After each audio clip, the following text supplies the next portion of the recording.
As an experienced sailor and the first man to ever sail non-stop on his own around North and South America, Matt Rutherford has seen a lot during his voyages. But what he saw in 2013 while sailing through the waters of the Atlantic with his colleague surely stands out. Some 800 miles off the coast of Bermuda, not far away from the famous Bermuda Triangle, they noticed a boat that seemed to be moving by itself. The sails weren't up and the motor wasn't running. The sailors decided to check if there was someone who needed their help aboard, so they moved closer to the mysterious ship. Once they got there, things only got weirder, as they realized there wasn't a living soul aboard. Rutherford started filming to document their discovery. The boat looked so awfully abandoned that they expected to find some pretty scary things in there. But it didn't stop Rutherford from searching the vessel. The boat, which turned out to be named Wolfhound, looked like an upscale one, probably costing hundreds of thousands of dollars. It was pretty weird to find it floating by itself in the middle of the ocean. It seemed like whoever abandoned it was leaving in a rush. There were clothes and other personal belongings all over the main cabin. Some parts of the ceiling had fallen and some drawers had popped open. The brave sailors decided to tow the ghost ship back to Bermuda. It wasn't easy because Wolfhound was bigger and heavier than their boat. After days at sea, the crew was running low on fuel and asked a passing freighter to stop and give them some gas. They kept pulling Wolfhound until the tow line got wrapped around the rudder and they realized they could get stranded in the Bermuda Triangle. So they had to abandon the ship. What really happened and how Wolfhound ended up in the middle of the ocean will probably remain a mystery. Rumor has it that it belonged to a member of the Royal Irish Yacht Club. The ship was going on its first voyage from Connecticut to Bermuda and then Antigua. It got in a terrible storm around 400 miles away from Delaware. The winds were so strong that the yacht suffered 2 knockdowns. A Greek cargo ship rescued the crew. They left the ship with an emergency beacon on. The rescued crew members shared that they saw the ship sink, which only adds more questions to the story. How did it get back to the surface? Does the Bermuda Triangle have anything to do with that? Christopher Columbus himself reported some unusual compass activity going on in this mysterious area while he was on his way to the New World. Despite the stories of more than 50 ships and 20 planes disappearing in the area, it remains one of the most heavily traveled shipping routes in the world. Some skeptics believe that this fact solves the Bermuda Triangle mystery. It could make sense because the busier the area, the more accidents happen there. But then again, it's not the number of disappearances that makes the place so mysterious. It's the lack of explanation and wreckage lost for good. The first ever confirmed ship to vanish in the Bermuda Triangle was the USS Pickering. In 1800, it departed from the US on its way to the West Indies. The ship sailed into the Bermuda Triangle along with its 90-man crew. No one ever heard anything from them ever since. The popular explanation is that the ship was taken out by a storm. But because no one found any wreckage, we'll never know for sure. The largest ship that has ever disappeared in this mysterious area was the USS Cyclops. In March 1918, carrying a crew of 306 people, the USS Cyclops left Barbados and headed home to Baltimore. The ship passed through the Bermuda Triangle on its journey and vanished into thin air, or rather, water. The Cyclops never sent any distress signal and disappeared without any explanation or trace. The Bermuda Triangle isn't the only place in the world where ships go missing or mysteriously resurface. One of the most famous ghost ship stories would be of SS Bechimo. The large cargo steamer was built in Sweden. On October 1, 1931, it got caught in pack ice. The crew decided to wait it out and managed to break free after a couple of days, only to get trapped again in less than a week. This time, they didn't manage to make it out. A rescue team went by air to save 22 of the crew members. 15 other members stayed in a wooden shelter they built not far away from the ship. Their plan was to wait out the winter and get back aboard. At the end of November, a strong blizzard was rushing through the area. When it was over, Beichimo seemed to have gone away with the storm. The captain decided it must have broken and sunk, but a few days later, a local hunter informed them that he had seen the ship around 45 miles away from their camp. The crew managed to find the ship and took the most valuable cargo from its hold. They had fears that Beichimo wouldn't live through that rough water, but it did manage to survive after all. Once the ice was gone, it floated away and ended up drifting along the shores of Canada and Alaska. Many people reported seeing the ghost ship in an open sea. Some even tried to board it to save the ship, but the weather didn't allow it to happen. The last time someone saw SS Beichimo was in 1969, 38 years after its crew had left it. It could still be drifting somewhere in the ocean. The story of MV Hoita happened in the South Pacific. The ship was originally a wooden luxury yacht. After serving for 20 years to various owners, it became a merchant ship. In 1959, it set on a trading voyage that was supposed to last around 2 days. When it didn't reach its destination on time, no one was worried at first, as things happen in the open waters. After another day, and no distress signals from the Hoita, it was obvious that something serious was going on with it.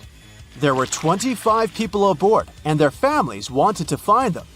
A search and rescue crew worked for 6 days looking for the ship, or at least its wreckage, in an area of nearly 100,000 square miles. That's 1.5 times as big as Florida. Sadly, the mission had come back with no results. It seemed like Hoita had disappeared without a trace. A month later, another merchant ship noticed Hoita drifting in the ocean, miles and miles away from its original route, and none of the crew members or passengers were on board. The cargo had also disappeared. The lifeboats were also gone, so the people must have escaped the ship hoping to save themselves. It turned out that the crew had been trying to get help as they tuned the radio to the International Distress Channel. But the damaged cable didn't let them send the signal any further than 2 miles. It also looked like when they were leaving the ship, the crew took the logbook with them, and we still don't know what exactly happened to Hoita. Family members of those who were on board are still looking for answers. One professor claims it must have been a corroded pipe that leaked and flooded the vessel, but we'll most likely never know for sure. In the Pacific Ocean, near Japan, there is an area nicknamed the Devil's Sea. It's believed to be one of the 12 vile vortices around the Earth. Some people claim that vile vortices have weird things going on in them because the pull of the planet's electromagnetic waves is stronger there than anywhere else. The most famous ship that disappeared in the area was a fishery patrol vessel in 1952. The ship went there to investigate the vessels that went missing previously and disappeared along with 31 crew members. Scientists who don't believe it was a mysterious disappearance blame the underwater volcano eruption for what happened. You probably saw a viral video where YouTubers hid a huge treasure in the Bermuda Triangle, and a random guy dared to go after it. He scored $10,000, but let's be real, his biggest win was getting out of there alive. This dangerous stretch of water between Florida, Puerto Rico, and Bermuda is notorious for its chilling and unexplained events. They say that more than 50 ships and 20 airplanes have mysteriously disappeared in the Bermuda Triangle. This leads to many theories, suggesting that this area is somehow linked to mystical powers or vortices that pull objects into other dimensions. But an Australian scientist named Karl Kruszelnicki might have actually cracked the code on the Bermuda Triangle mystery. According to him, most popular legends and eerie disappearances can be explained by two main factors. The first factor is human error. One theory debunked by Kruszelnicki was about the doomed Flight 19. Back in 1945, a group of 5 planes from the U.S. Navy took off on a routine training mission from Florida. Everything was going well until, 90 minutes into the flight, the troop commander reported that they were lost, and then, poof, they just disappeared. One of the largest air and sea searches in history was conducted to find them, but to this day, no one has found any trace of Flight 19 or the 14 men on board. What still makes people scratch their heads about this event is that the weather conditions when they took off were actually great. A relatively warm day, fluffy white clouds drifting across the sky, and a breezy wind coming from the southwest. Pretty standard for training flights, really, nothing out of the ordinary. So, what happened? It turns out that despite the flight leader having over 2,000 flying hours, he was a bad pilot. Actually, a really bad pilot. According to Kruszelnicki, the commander was such a poor navigator that he had gotten lost at sea on at least 2 previous occasions before the Flight 19 incident. On that doomed day, he even tried to get someone to cover his shift but was unsuccessful, to the misfortune of his entire team.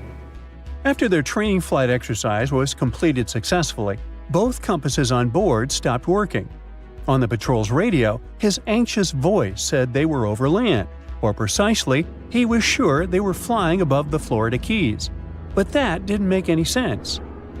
He had made his scheduled pass over hens and chicken shoals in the Bahamas less than an hour earlier, but now he believed his plane had somehow drifted hundreds of miles off course and ended up in the Florida Keys. He couldn't have been more wrong. According to the most plausible theories about this case, what he thought was the Florida Keys was actually some small islands in the Bahamas. And here's where the real mess happened. Instead of turning back to the west, toward Florida, he kept flying east, deeper into the Atlantic Ocean. His plane eventually ran out of fuel, and you already know the rest of the story. Okay, some theorists might argue that a malevolent force somehow interfered with the 2 compasses, causing them to fail while they were flying this supposedly cursed stretch of water. But let's face it, even if that were true, human error was the main factor here. The pilot shouldn't have mistaken the Bahamas Islands for the Keys. End of that story. Now, let's talk about the second factor that, according to Kruszelnicki, explains many of the strange disappearances in the Bermuda Triangle, and that's related to bad weather. A lot of Atlantic tropical storms and hurricanes actually pass right through the Bermuda Triangle. So before we had advanced weather forecasting, these storms had caused a bunch of ships to go missing back in the day. On top of that, the Gulf Stream runs through the area too. That's a super strong ocean current that can make the weather change quickly and sometimes pretty dramatically. So when you think about it, natural factors like these could explain many, if not most, of the disappearances. Take the USS Cyclops, for example. Back in 1918, this massive 500-foot cargo ship, carrying about 11,000 tons of manganese, just disappeared without a trace. It was sailing from the West Indies to Baltimore, with 309 people on board. What makes this event extra eerie is that not a single distress signal was sent. Over 100 years later, we still have no idea what happened to it. No wreckage has ever been found. Of course, people have come up with all kinds of theories about the USS Cyclops. One popular idea is that it ran into a sudden, violent storm. With all that heavy manganese on board, it might have capsized and sunk really fast. Others speculate about underwater events, like landslides or even a rogue wave. Now, this is not such a crazy theory if you think about it. According to Kruszelnicki, the Bermuda Triangle isn't just a bad weather zone. It is about the raw power of the ocean itself. The ocean floor there is way deeper than most people realize, going down nearly 30,000 feet. It's basically like Mount Everest in reverse. When the ocean water gets that deep, it tends to hide things, making it the perfect place for ships and planes to just disappear without a trace. The expert confirms that there is also a tiny chance that even stranger events could be happening beneath the waves of the Bermuda Triangle, and that is related to methane clathrate. This is a fancy name for an ice-like compound that forms underwater or in really cold places with methane gas trapped inside. Sometimes these structures can break free, creating bubbles on the surface, and this bubble shower can be fatal, at least for ships. Some experiments done with model ships showed that if enough bubbles rise up, the water's density drops, and this can mess with the ship's ability to float. If a large number of bubbles come up and cover a large area quickly, the ship could lose enough buoyancy to sink or tip over. But to be fair, the chances of something like that happening are very remote. So, human error and bad weather. Those are the two factors that likely explain all the mysteries surrounding this so-called malevolent stretch of water. But the truth is, the Bermuda Triangle isn't all that special. Although this region is very popular, there are no official maps that clearly outline its exact boundaries and say, "Look, here, precisely, is the Bermuda Triangle." And that is part of the problem. Disappearances and unexplained events that happen far from the actual region end up being lumped into the Bermuda Triangle's list of unexplained mysteries, like the Mary Celeste's fate. In 1872, this ship was found completely intact, but with no sign of the captain, his family, or the crew. People thought, okay, creepy fact, ghost ship, so it must be related to the Bermuda Triangle. But one thing doesn't add up. The Mary Celeste was abandoned about 400 miles east of the Azores, so we're talking about a completely different part of the Atlantic. By this time, the triangle has morphed into a trapezoid to cover that huge chunk of the North Atlantic. What I'm trying to say here is that once people start believing in a danger zone, confirmation bias takes over. But the facts are that the Bermuda Triangle sees tons of daily traffic every single day, both by sea and air. And according to experts, the number of incidents that happen there is pretty much the same as anywhere else in the world, percentage-wise. Some years the number is a bit higher, some years lower, but it averages out the same. With that in mind, it seems like it's time for us to finally move on from wild theories involving the Bermuda Triangle. Well, at least until the next bizarre disappearance comes along.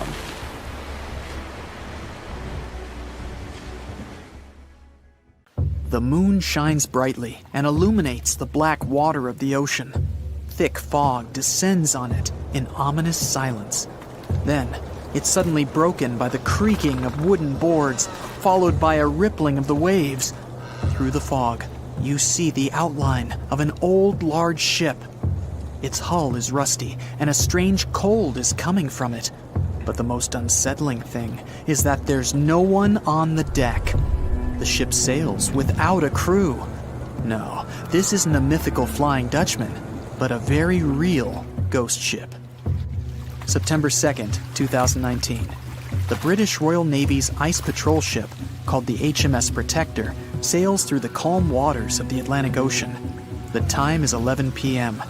Some of the ship's crew are on deck, while others are sleeping in their cabins. The captain steers the ship and looks straight at the horizon. The sky is lit up by an orange twilight, and clouds float in the distance.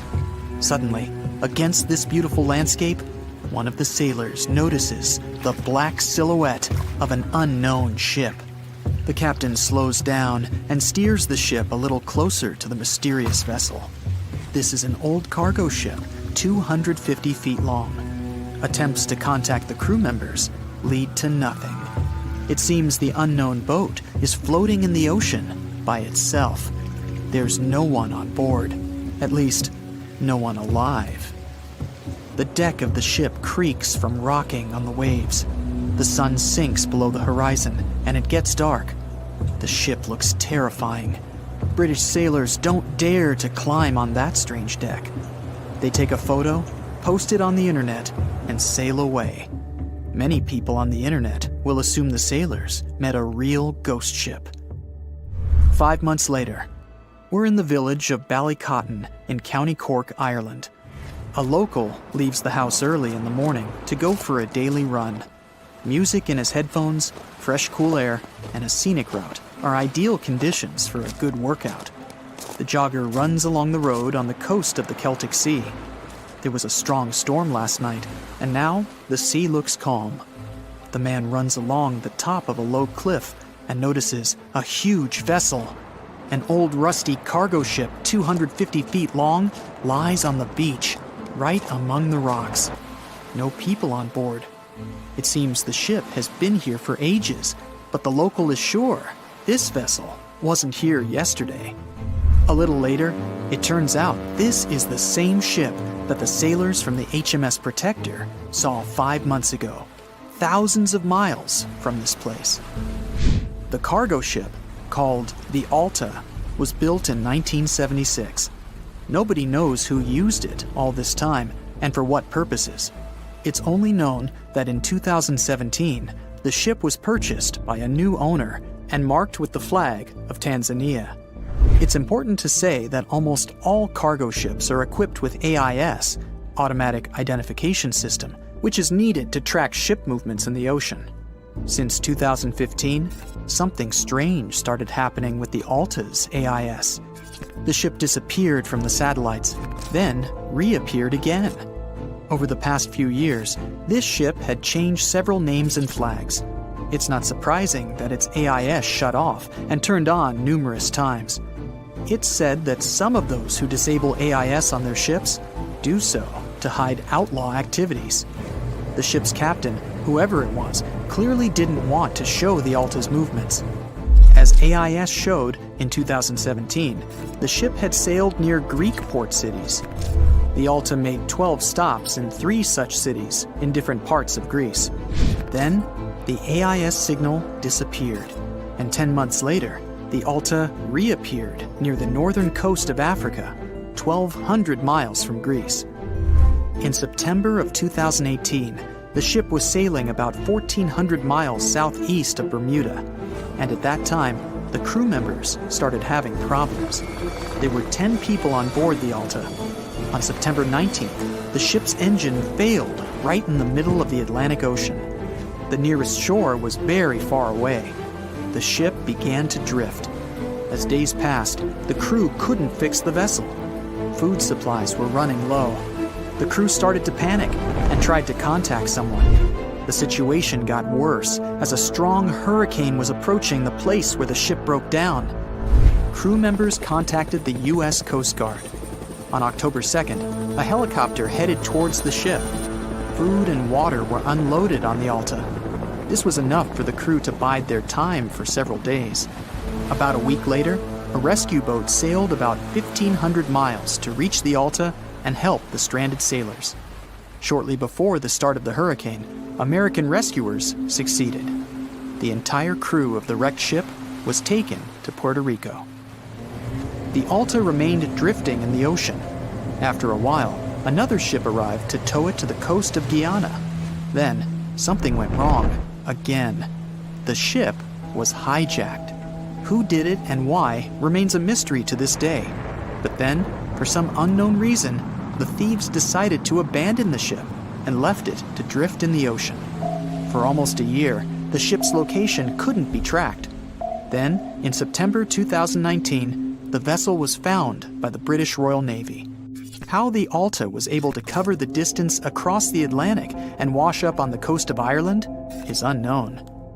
An investigation has been launched in Ireland. It's necessary to identify the owner of the vessel and find a responsible person to take on the task of towing it. But no one has since been found. Once, an unknown person called the Irish authorities and introduced themselves as the owner of the ship, but didn't provide any evidence. Several barrels of oil were found on board the Alta. To dismantle the ship, the Irish authorities will need to spend about 10 million euros. Local residents are annoyed by the wreck too.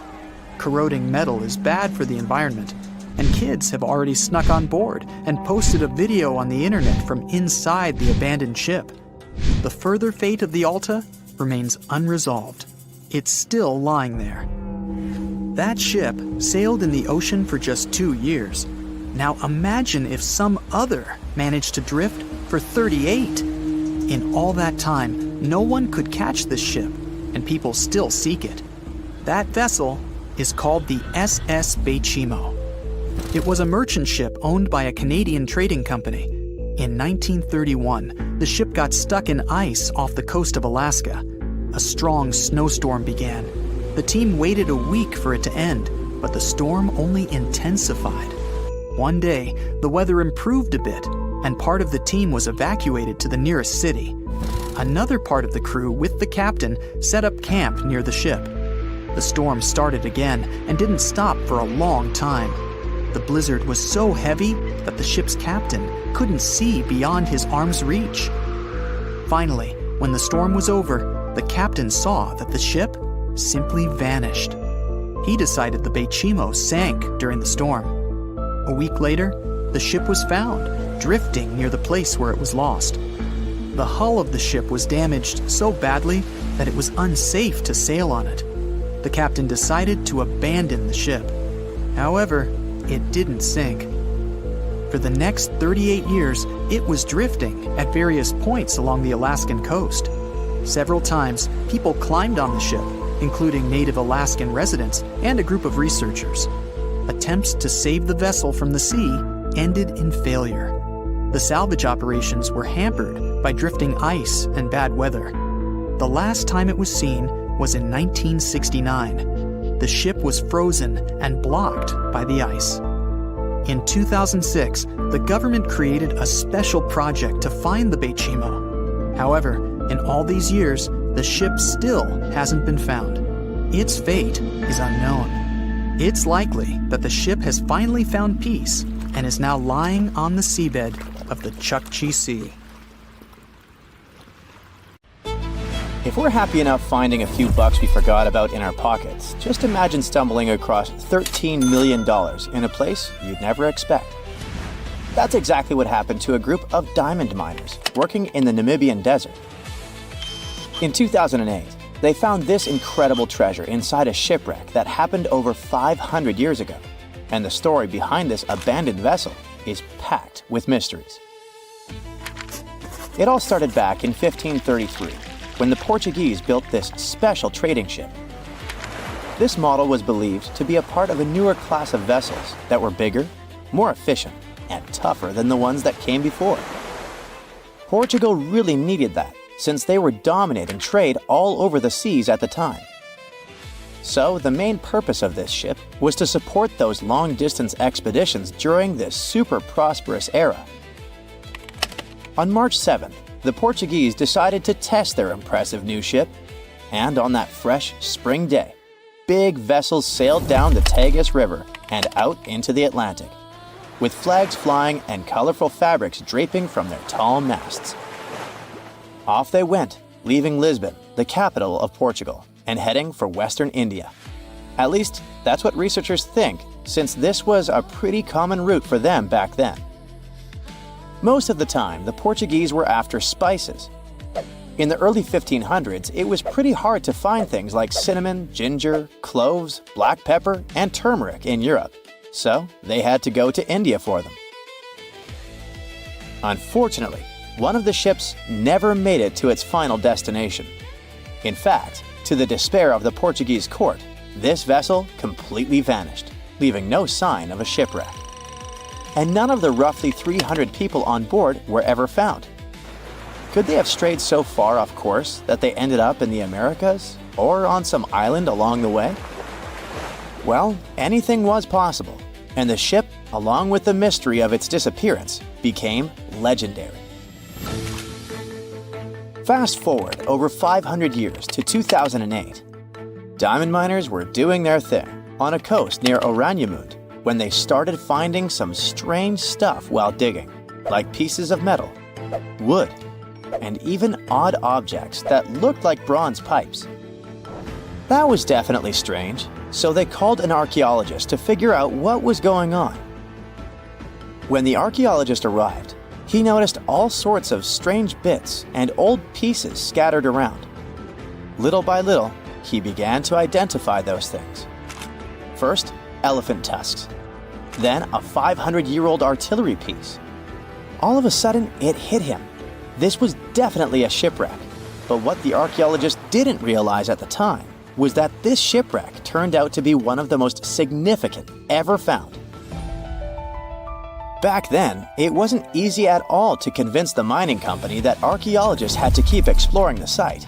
But thankfully, they managed to, because on the 6th day of searching, they spotted a treasure. And they literally filled their hats with over a 25-pound mixture of Spanish and Portuguese gold coins.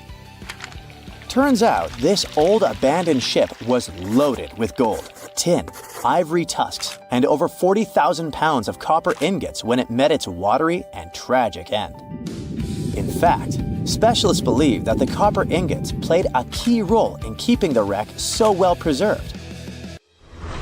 The first reason is kind of obvious. The copper ingots weighing everything down, keeping the shipwreck remnants at the bottom of the ocean. And that was great, as 5 centuries of storms and waves would have washed everything away.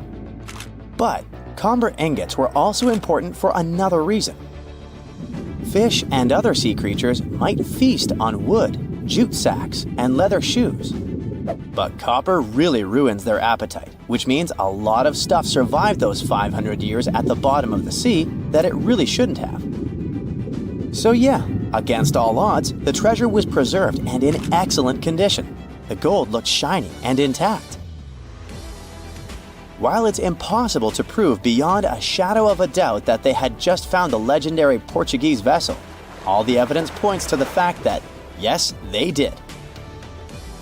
One piece of evidence comes from an old Portuguese book that says that between 1525 and 1600, 21 ships were lost on the way to India, and one of them actually sank somewhere near Namibia, getting lost on the turn of the Cape of Good Hope. Bingo!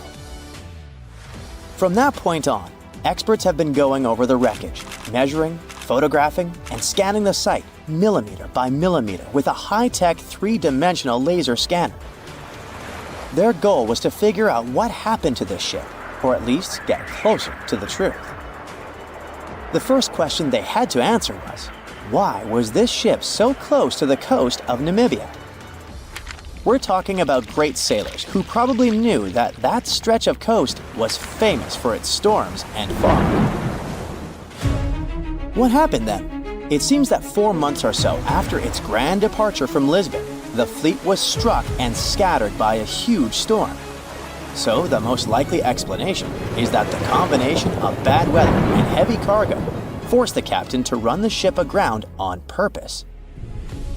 According to one theory, he dropped the front anchors and slowly beached the ship. Then it hit an underwater rock in the surf, rolled over in the big waves, and all attempts to free it failed. It began to break apart, starting with the upper structure. At that point, the treasure chest fell out of the captain's cabin and sank down to the seabed. It eventually got crushed and pinned down, but it was also protected by a big piece of the ship's side that broke off when the hull fell apart. Okay, but what about the people on board? Winter storms along the Namibian coast can be brutal, with winds over 80 miles an hour and huge waves, making it nearly impossible to get ashore. But if the storm calmed down at some point, it is possible that the shipwreck had survivors. I mean, some human toe bones were indeed found, suggesting at least one person didn't make it. But these were the only human remains that were recovered. There weren't many personal belongings found either, which leads archaeologists to think that most people on board likely made it to land despite the ship breaking apart. But we can't really say this was a happy ending. Yes, most of them might have survived the shipwreck, but they ended up in one of the harshest places on Earth. An empty stretch of sand and scrub for hundreds of miles. It was winter, so they were cold, wet, and exhausted, with no hope of rescue. Nobody knew they were alive or where to find them.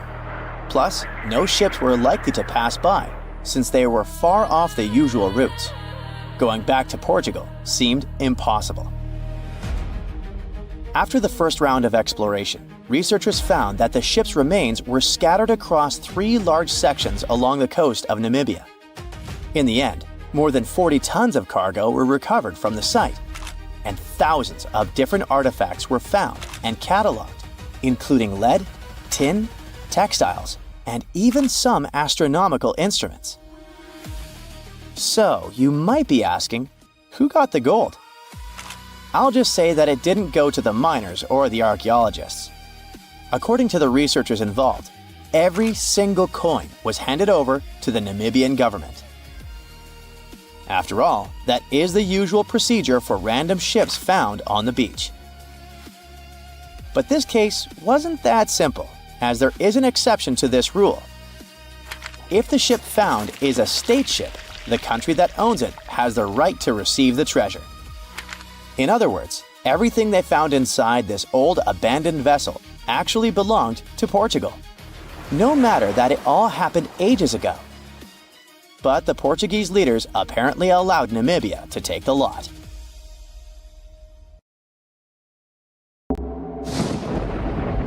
There's a ship drifting somewhere in the ocean without a crew. The last time someone saw it was over 50 years ago. Its story reminds of that of the Flying Dutchman, a ship that's bound to sail forever and bring disaster to whoever sees it at sea. At least the legend says so. Unlike the Flying Dutchman, the SS Bay Chimo was definitely real and built for a German company in Hamburg and began as an ordinary cargo ship. It was trading supplies between Hamburg and Sweden in the Baltic Sea starting from 1914. It had a strong steam engine and a hull made of steel. A few years later, it became British property. Then, in the 1920s, a Canadian company purchased it for around $18,000, a huge amount of money back then. The new owner, the Hudson's Bay Company, was actively using the ship for several years. They would often send it on voyages from its home port in Scotland to Siberia, Alaska, the Yukon, and the Northwest Territories. It also passed through the Panama Canal and even the Suez Canal, with fur pelts for sale on board. Sometimes it would also transport passengers. It had completed 9 successful voyages before this strip of good luck came to an end. Starting from the 1930s, SS Bay Chimo would have trouble with ice and storms. When it first got trapped in ice in October of 1931, some of the crew managed to escape to Alaska. 15 of 22 sailors decided to stay with their vessel and try to save it. They had furs and other valuable cargo worth around $58,000 aboard. The company sent them supplies to survive the winter. They set camp near the ship out of the hatches, tarpaulins, and other materials, and offloaded the cargo. At the end of November, a blizzard rushed through the area, and it seemed like it had taken the ship with it. The ice platform had survived, but the ship broke free. Some of the crew members were sure it had sunk. But soon after, they heard from one of the locals who had spotted their ship around 45 miles away from their camp. The crew moved on with their lives, and the ship started its journey as a runaway vessel.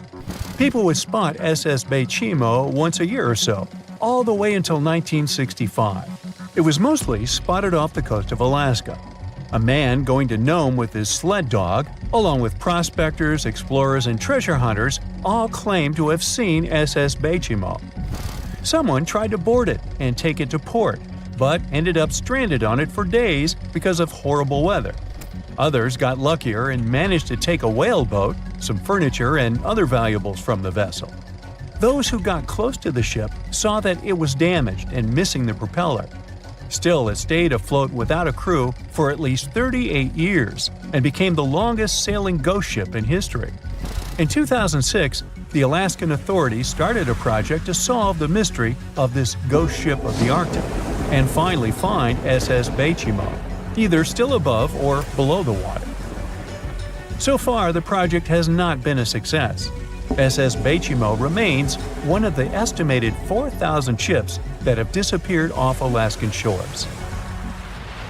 If the legend of the 17th century isn't lying, this ghost ship could be sailing somewhere along the Flying Dutchman. It belonged to the Dutch East India Company. Its captain managed to do the impossible for that time and sailed from Holland to Indonesia in only 3 months. They said he was flying over the sea, and some evil tongues explained that he had made a deal with evil forces to achieve that. Once the ship was sailing back home, its captain and crew disappeared without a trace. There are many versions of what happened to it.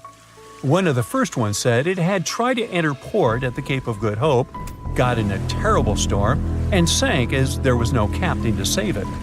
Another legend says the captain had refused to obey the skies to let the ship sink during the storm. A scary life form then struck the boat and the crew, and it was condemned to forever wander without rest.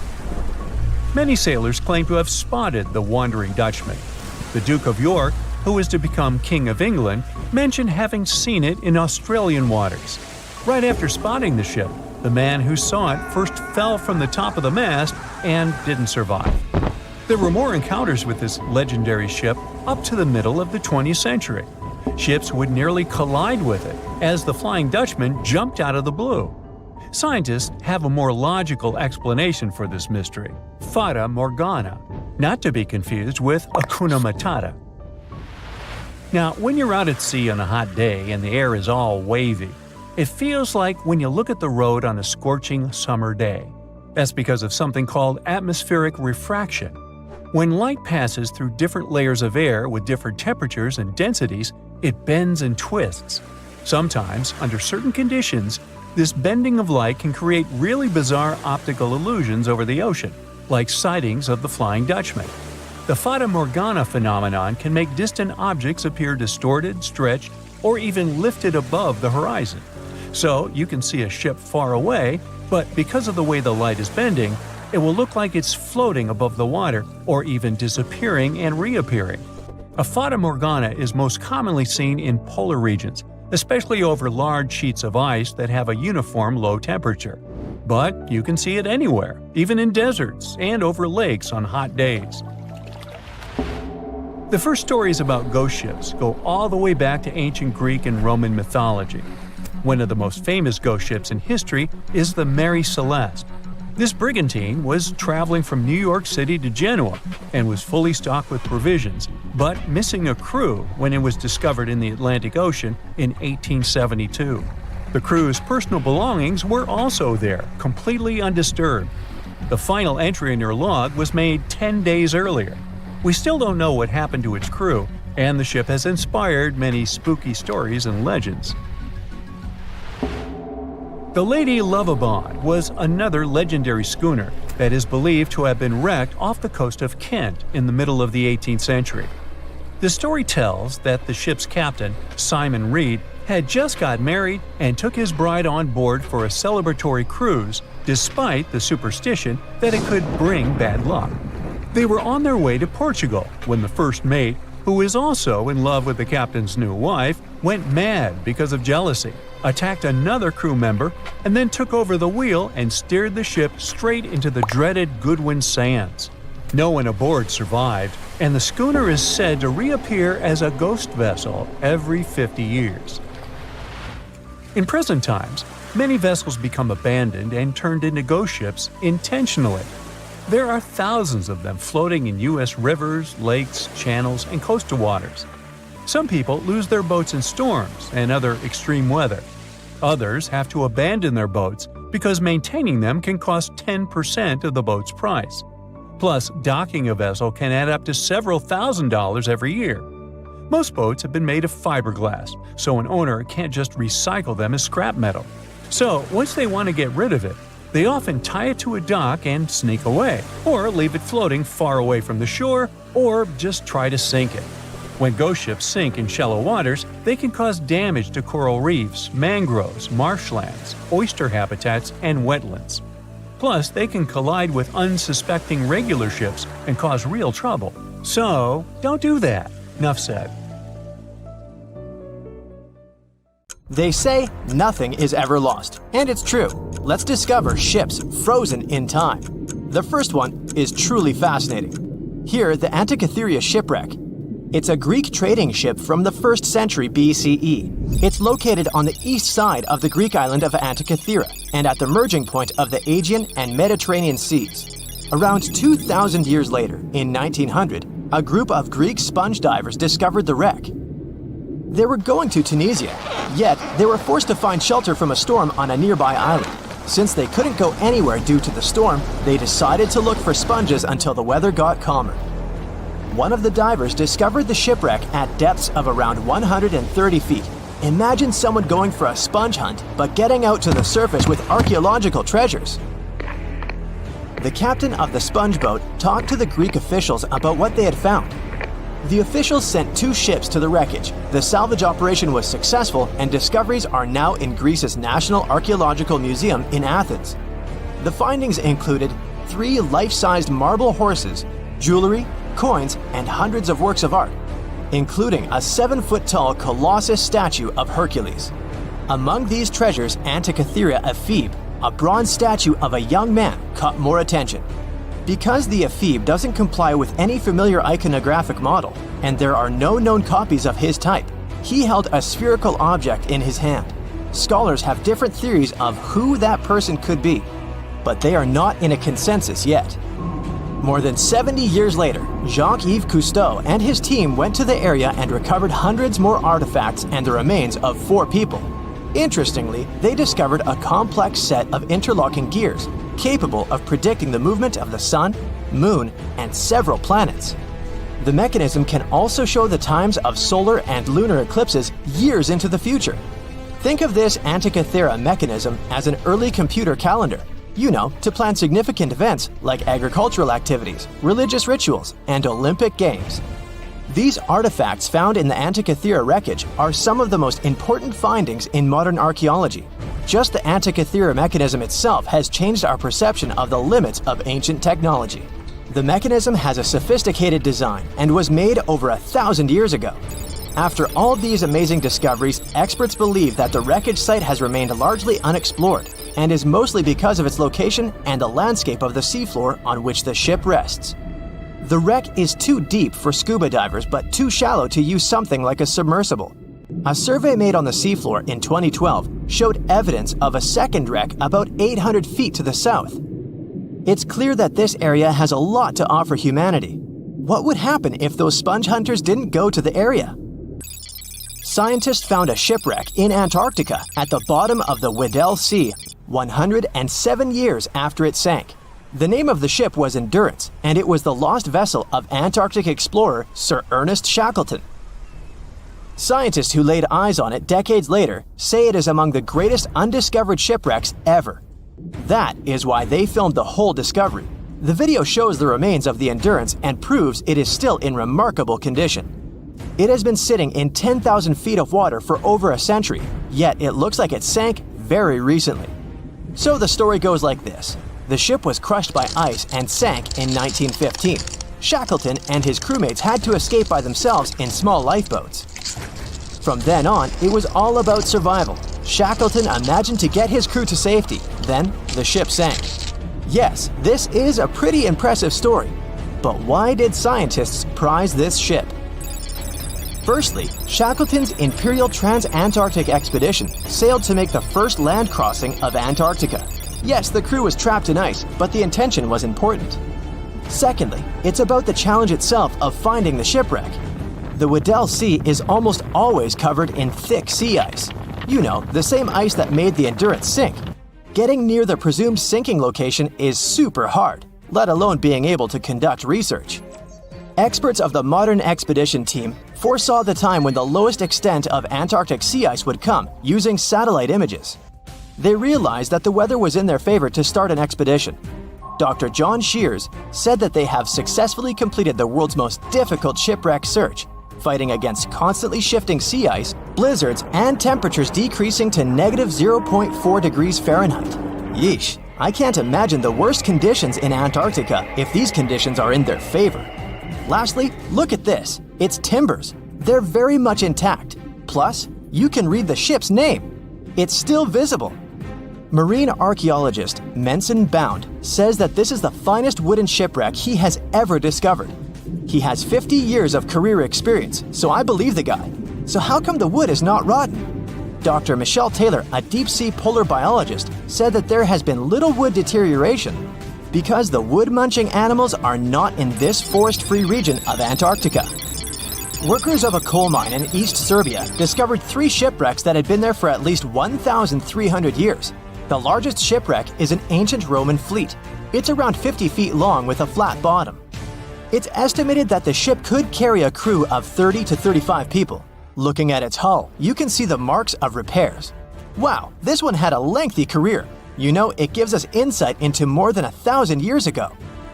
The 2 smaller vessels, on the other hand, match descriptions of boats used by Slavic groups to attack the Roman frontier. These 2 have been discovered under mud and clay in an ancient riverbed. Apparently, in those times, there was a Roman base in a place called Viminacium City. Interestingly, Viminacium was a provincial capital with an estimated 40,000 inhabitants in the 4th century CE. For comparison, it was even larger than Pompeii. The Kostelach coal mine is a center of hidden gems. Archaeologists had found evidence of ancient human and animal activity here before. For instance, in 2012, experts found bones of at least 5 woolly mammoths, which went extinct about 10,000 years ago. Canadian archaeologists found a ship 150 years after it went missing in the Canadian Arctic waters. This merchant ship is called HMS Investigator. It was purchased in 1848 to search for the explorer Sir John Franklin's ship that got lost in the Northwest Passage expedition. So, HMS Investigator left Britain in 1850 for this rescue operation. The expedition crew, captained by Robert McClure, sailed the Investigator into the water. He realized that he was in the final leg of the Northwest Passage, the sea route across North America. But before he could sail into the Beaufort Sea, the 122-ton ship itself got stuck in the thick ice. The crew spent the winter over the Prince of Wales Strait. The following summer, McClure tried again to sail to the end of the passage, but the ice blocked his way once more. Here, too, the crew was forced to leave the ship. He steered the crew into the Bay of Mercy. There, they were to remain until 1853, when the crew of the HMS Resolute rescued them. Imagine a crew of 60 people who had to spend 3 winters in the Arctic without even knowing if they would survive. Later on, the ship was found sitting upright in about 36 feet of water. It was in very good condition.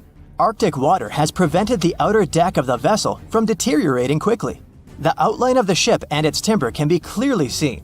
Plus, archaeologists have uncovered artifacts on land left by the sailors. They had unloaded everything before abandoning the Investigator. 3 sailor graves and 1 British naval shipwreck had also been discovered in the area. I wonder what else they could find there. Wow, it's the only place where 1 minute you're learning 17 natural ways how to get rid of houseflies, and the next, you're taking an epic journey straight into a black hole. More than 10 billion, with a B, views in total. That's 47 billion minutes watched, or more than 70,000 years. That's all the way back to the Ice Age. No, I wasn't around then. 40,000 videos, hundreds of topics, and most importantly you, a whole 44 million of you. Our viewers. We could populate an entire country if we wanted to. We'd like to continue helping you learn and giving you useful skill improvement tips. Got a thirst for knowledge? We've prepared 4 masterclasses on creating a 2D character animation from scratch, 10 hours of video lessons, practical tasks using professional software, and additional materials that you can use with your own projects. Get the full course now and create your own animated masterpiece. No matter what happens, don't stop! We almost got it! 2 treasure seekers are digging frozen ground in a cornfield at night. It's raining hard, lightning is flashing, but these 2 guys keep working. And now the shovel hits something solid. No way! A treasure chest! They start digging faster and find a piece of a ship's engine. What the? Far from the seas and lakes, somewhere under the fields of Kansas City, they found a giant sunken ship. How is this possible? Now you'll see. Some people spend their lives searching for shipwrecks with treasures underground. One of them is explorer David Hawley. He's been looking for such ships far from the seas, rivers, and oceans for many years. He does this because he likes the feeling of adventure. The holds of these ships may contain chests of gold, antiques, and artifacts, and you can get a lot of money for them. David says you don't have to go into the ocean to find a sunken ship. They may be lying in your backyard. But why do ships end up buried underground among fields, farms, and plains? Let's find out using the example of steamboat Great White Arabia. According to old records, the newspaper clippings, this ship had been carrying about 200 tons of treasure before it sank in 1856. Many rumors and local legends said the ship was lying underground a few miles northeast of Kansas City. It was there because people deliberately altered the riverbed and channels of the Missouri River in the second half of the 19th century. They artificially brought the shores closer to each other. They narrowed the river to increase the flow's speed so boats could sail much faster. In the 19th century, steamboats were the most popular means of transporting passengers and goods. Before railroads, they extended the western border across the Mississippi and Missouri rivers and brought supplies to people. That's why it was so important to increase the speed of their movement. So, on September 5, 1856, Arabia was sailing along such an estuary. It came across a snag sticking out of the water. A piece of log quickly flooded the ship. Fortunately, all passengers were evacuated. But the steamer and its precious cargo reached the silt bottom of the Missouri River in a few minutes. Several years had passed. Everyone forgot about the vessel. During this time, the course of the Missouri River had changed. But Arabia remained under the wet, muddy bottom. The soil level above it was getting higher, and the ground was losing moisture. Eventually, many decades later, a cornfield formed above the sunken ship. In the 1980s, one farmer owned this area, and he had no idea what was hidden in his territory. David Hawley carefully studied the history of the sunken ships of the USA. He knew that hundreds of steamers had gone underwater all over Missouri, but most of all, he was interested in Arabia, as there were rumors that it was filled with gold and other valuable things. The territory of cornfields in Kansas was vast, but David Hawley knew how to search properly. In 1987, he started working. First, together with his brother and father, they collected all the clippings from old newspapers they could find. They were looking not only for information about the steamer, but also for maps of the Missouri River. They tracked its historical changes, checked the dates, and identified a large area where the steamer sank. Next, they used electromagnetic testing and other geological stuff to study the soil and find the right place. They searched for differences in ground moisture and density. Then, they went through the territory with powerful metal detectors. And so, by the fall of 1988, they had determined the location of the steamer. Arabia was the size of a football field. This gigantic vessel lay 45 feet underground, 4 stories down. But before they started excavating, they had to ask the owner of the cornfield for permission. For the farmer, this news was a big surprise. He agreed on the condition that the excavations would be completed by spring so that he could sow a new crop. Digging a giant ship in winter is much more difficult and expensive than at other times. It includes additional equipment, electricity, and heating costs. The team worked day and night. They financed the excavations out of their own pocket. Each invested more than $10,000 and took out a bank loan. Finally, they noticed the first details of the ship. The shovels hit the huge engine boilers and the deck. The goal had been achieved. Most of the cargo lying inside the sunken ships is covered with rust, shells, mud, and is badly damaged. The contents of Arabia were in excellent condition, considering that the ship had sunk 130 years prior. Unfortunately, they didn't find the chests of gold. Still, they got several tons of other valuable cargo, household items of people who lived in the middle of the 19th century. It was a time capsule. The ship was carrying supplies for hundreds and thousands of people, and all these things were perfectly preserved. For example, they could clearly see the brand stamp Goodyear Rubber Company on one rubber shoe. The longer the excavations continued, the more things David and his team found. In the barrels, they found plates from the 19th century. They were intact and usable. Also, there were clean clothes, thousands of pairs of shoes, harpoons, frying pans, and umbrellas. The ship was carrying cargo to supply about 16 small towns. Yes, it's not gold, but such artifacts are also precious. The contents of the ship could be worth millions. However, the crew wasn't going to sell these things. They made a museum on the site of a former fruit market in Kansas City. If you go there, you will immediately feel like you're in a department store of the 19th century. There are thousands of items in good condition. Even the matches here are dry enough to light up. It took David many years to present the entire collection from the steamship. He values each of the items and doesn't want to sell them. Anyone can come here, pay for a ticket, and find themselves in the past. Who knows, maybe there's an old ship hidden in your backyard too. Geologists found an older vessel in the hot desert of Namibia in 2008. This ship sailed back in the days when pirates scared sailors on the seas, and now it's inside a dried-up lagoon. The ship sailed from Lisbon in 1533 and disappeared with the crew near a small diamond mining town. After almost 500 years, the hull had been badly damaged. Only the carcass of the ship remained, but the treasure hidden inside the vessel stayed intact. They carefully studied the boat for a long time, trying not to ruin anything. And then, 5 days later, they found a big old chest in the hold. Carefully opening it, they found gold coins there. Thus, the cost of the ship was estimated at about $10 million. The exact cause of the shipwreck is unknown, but experts believe the ship was destroyed by heavy cargo and bad weather. It went to the bottom of a lagoon that later became a desert. Some find an airplane in their backyard, others discover a ship, and one man found a passage to an ancient secret city in his house. This happened in Turkey in 1963. The owners of the building decided to make repairs. He went to his basement and knocked down the wall to turn this place into a living room. And so, behind one wall, he found a tunnel leading underground. The man thought it was some kind of a secret chamber. He went down there and realized it was something much more than that. It was an ancient city 18 floors deep. People built it in the years 780 to 1180 as a refuge from weather disasters and the invasion of enemies.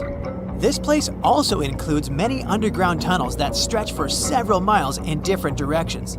People could get to the town from different points using secret passages leading to these roads. The city can accommodate about 20,000 residents, livestock, and tons of food supplies. Archaeologists have also found a chapel, schools, stables, and public kitchens there. The voyage started just like any other. The cargo ship SS Cotopaxi is making another journey to Havana, Cuba to deliver coal. It's November 29, 1925.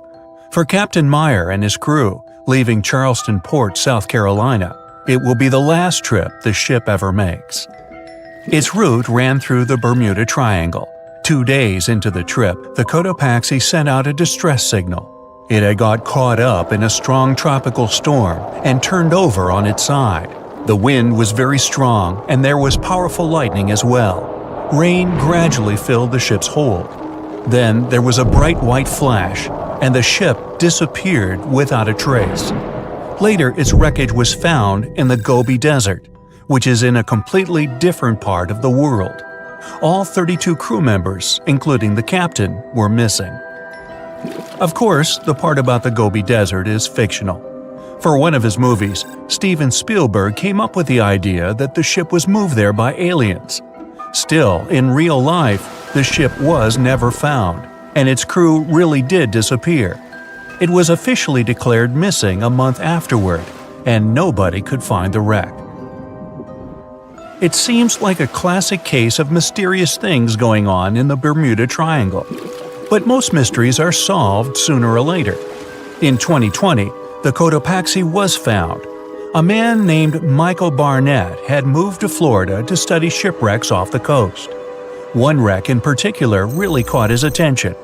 It was much larger than the others, and the locals called it the Bear Wreck.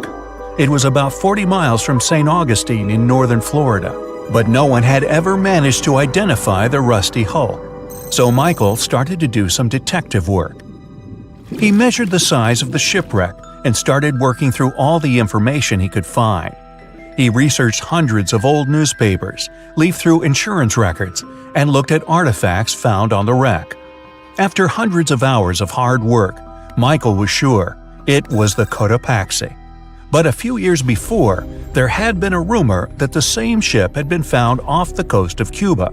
The Coast Guard found the wreck of a cargo ship about the same size that looked a lot like the one lost in 1925. Michael was sure they were wrong, so he teamed up with some science journalists and kept investigating. Soon they discovered something that seemed to confirm Michael's belief. Divers found brass valves with the letters SV on them in the wreckage of the ship. Michael suggested these initials referred to Scott Valve Manufacturing Company.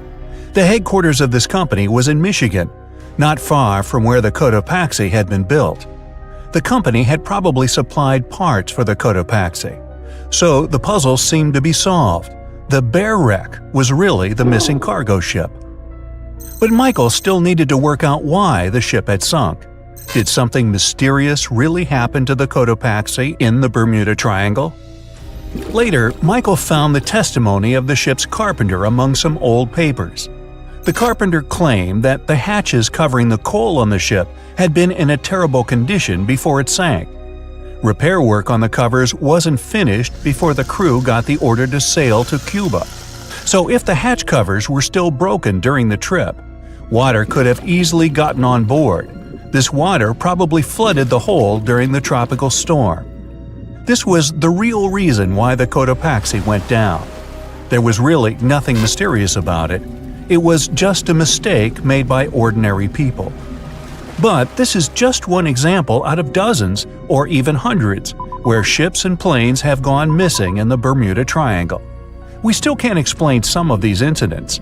It seems like there really is something weird going on there. One of these strange events happened in 1948. A passenger jet was headed for Miami from San Juan, Puerto Rico. It disappeared in the same area as the Cotopaxi. The 32 people on board vanished without a trace. The weather was clear throughout the flight, but experts think that when the plane was about 50 miles from the coast, it could have been hit by a strong wind that knocked it off course.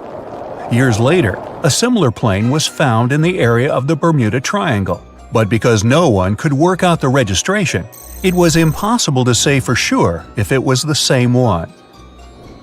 Something even stranger occurred not long before, in 1945.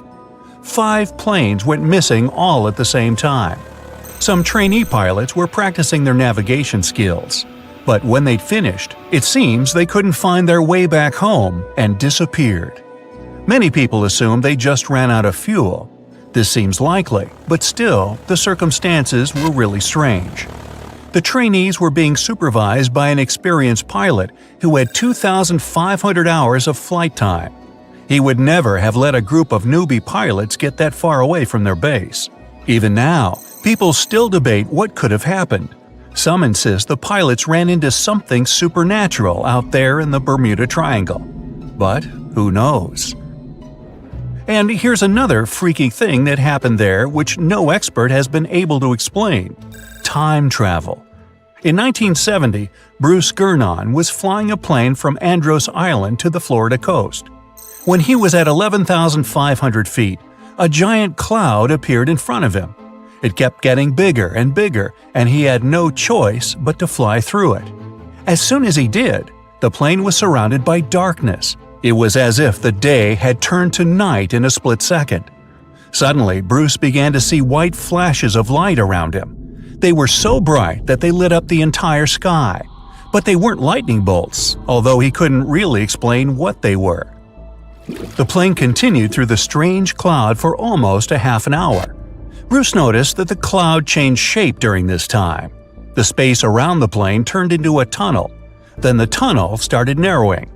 Bruce became really tense as he tried to cope with the plane's controls. All his instruments and navigation equipment were going crazy, and the electronics stopped working. Then, a white light appeared at the end of the tunnel. Just like in the movies, the plane escaped the closing cloud tunnel at the very last second. Everything was fine, but now Bruce found himself in some white fog. He had no idea where he was.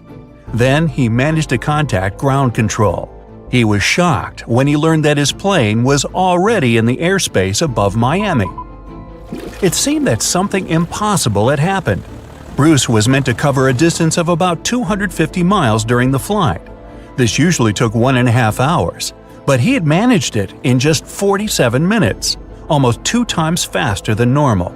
When Bruce landed, he went to check the amount of fuel left in the tank. It turned out he'd used up a lot less than the normal amount of fuel as well. Could there be a logical explanation for the time-traveling plane? Well, records show that a large number of sunspots were detected on the surface of the sun that day, and there was a strong solar wind. This could easily have made the electronics and devices on the plane go crazy. But what about the mysterious cloud? The Florida coast is a place where 2 large air currents meet. One has a high pressure and the other is a low pressure one. This causes a lot of storm clouds in the area. But people still debate how Bruce was able to cover the distance so quickly. Some people say that some kind of mysterious dark energy was involved. Others say it was a gravitational anomaly that curves space and time. Others think that Bruce is just a fraud. We still don't know the truth. So, is there really something supernatural about the Bermuda Triangle? Or is it all just coincidences and made-up stories? The truth is that no more planes and ships disappear in the Bermuda Triangle than anywhere else in the world. The Nemi ships were massive vessels built by the Romans over 2,000 years ago, complete with marble floors, colorful mosaics, and even plumbing for luxurious baths. Unlike the typical ships of their time, which were mostly used for transport or battles, these were true floating palaces. But the Nemi ships weren't just feats of Roman engineering and luxury. Their story is a wild one. Lost, found, and lost again, these vessels became the focus of a mysterious saga that's puzzled historians for centuries. The first strange thing about them is related to where they were found. These huge wooden ships were lying at the bottom of Lake Nemi, a volcanic lake with still calm waters, located about 19 miles south of Rome. For ages, local fishermen knew about the wrecks, and rumor has it they were taking advantage of that. They'd use grappling hooks to pull up pieces and artifacts from the Nemi ships, selling them at the markets. That went on until 1446, when some noblemen decided enough is enough and started looking into the legends about the Nemi ships. They realized it wasn't just a fish story. Both vessels were actually sitting about 60 feet deep in the lake, and from there, the mystery only grew. When you think about it, 60 feet isn't that deep, and Lake Nemi is pretty small, only 1.1 mile wide and about 100 feet deep. So why build such massive ships in such a small lake? It doesn't really make sense, especially when we find out who built them. The Roman Emperor Caligula. You know, the one known for being one of the cruelest and most unpredictable Roman leaders. But one thing almost everyone can agree on was his impeccable taste for all extravagant things. Caligula spent money like crazy. It's generally assumed that he blew all the imperial treasury in a year on lavish festivals, feasts, and pampering animals. Yep, he supposedly fed his favorite horse oats mixed with gold flakes. Anyway, he loved excess. So again, why did he build 2 massive ships in such a tiny lake? Experts think Caligula might have built them there because of the lake's connection to Diana, the deity of the hunt, the moon, and nature, who is worshipped at a sanctuary on the northern shore of the lake. By the way, Nemi is a modern name that we see on today's maps. The Romans used to call the lake Speculum Dianae, which means Mirror of Diana. So it is possible that Caligula saw this as the perfect place to hide away and dock his pleasure barges. He wanted extravagant floating palaces, and that's exactly what he got.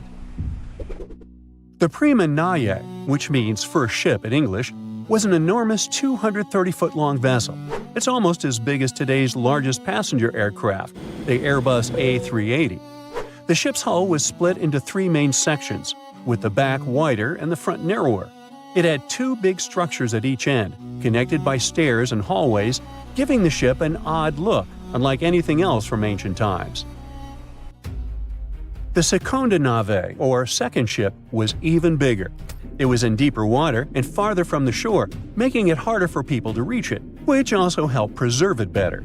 The ship was 240 feet long and 79 feet wide, with a kind of building at the back and a smaller one at the front. Even though the front and back structures were missing at the time the ship was discovered, you can still tell they were there from the way the decks were laid out. These ships were absolutely incredible. They were built with the finest materials. Elaborate mosaics made up the stunning floors, bursting with color, and high-grade marble added a touch of elegance and luxury to the interiors. The ships also had 10 banks of oars, baths, galleries, saloons, and even gardens with vines and fruit trees. Yes, gardens, on a boat. Caligula clearly wanted these ships to be his own private paradise. It's said he threw wild parties on board, where his bad behavior knew no limits. This included having scandalous relationships with the wives of his generals and senators. These ships were definitely designed to impress, showing off not only the wealth and power of the emperor, but also the amazing technical skills of Roman engineers. Evidence suggests that the vessels had technologies we thought weren't developed until later. They had advanced plumbing systems, with some sources suggesting they even had running water. There's evidence of bronze pipes and lead drains, which is insane for ships built in the 1st century. Another thing is that wooden beams were covered in lead to keep away shipworms, those tiny mollusks famous for tunneling into and digesting wood. But the engineers' efforts were a bit pointless in this case, since shipworms don't live in fresh water. There's also a theory that one of the ships had a rotating platform. We still don't know its exact purpose, but it may have been used for the revolving presentation of a statue, probably of Diana, or for entertainment purposes, like guests enjoying their meal while slowly spinning and taking in the view. Who knows? All of these findings have led experts to believe the ships were mainly built for recreation or ancient rituals, or maybe both. Basically, the true purpose of the Nemi ships remains a mystery because there is no solid historical documentation talking about it. Now, even though these ships were technological marvels, they didn't last long. They had only been in use for about a year before Caligula's reign ended. Eventually, the ships were damaged, filled with stones, and sunk to the bottom of Lake Nemi. This brings us back to the story of their discovery. In 1446, they confirmed the wrecks were there, but no one could get them out. Then, in 1929, Italy's leaders decided to drain the lake to rescue the ships. So they pumped out 65 feet of water. It took years to get them out of the mud, but the second ship was finally raised in 1932. During the excavation period, archaeologists found a bunch of precious artifacts from the wrecks. Little by little, vast anchors, bronze decorations, and marble statues came up from the depths, along with fancy oar rings, bronze joints, and copper roof tiles. The cost of these ships must have been astronomical. Recovering the memories and artifacts of Roman times was a very important thing at the time, so taking the ships out of that lake was a huge win for Italy. In 1936, they decided to build a museum to showcase the wrecks and let people visit. But their story took a tragic turn. As you probably know, this was a time really messed up by global conflicts, and Italy was no exception. In 1944, a fire broke out at the museum, destroying the ships and all the important archaeological contents. Okay, so we may never know for sure who started the fire, but we do know the largest ancient ships ever discovered were lost in it. Only some bronze pieces, a few charred timbers, and some other artifacts that were stored in Rome survived. But just like a phoenix, the vessels came back from the ashes thanks to a lot of hard work in rebuilding. After the restoration work, the museum in Nemi was reopened in the 1950s. If you ever visit it, maybe you can see a part of a green and red mosaic floor from one of the ships, which, funny enough, got lost at some point and was used as a coffee table in a New York apartment for over 50 years. With all the tragic twists in the Nemi ship story, who knows? Maybe there are still pieces of these floating palaces hidden in different parts of the world.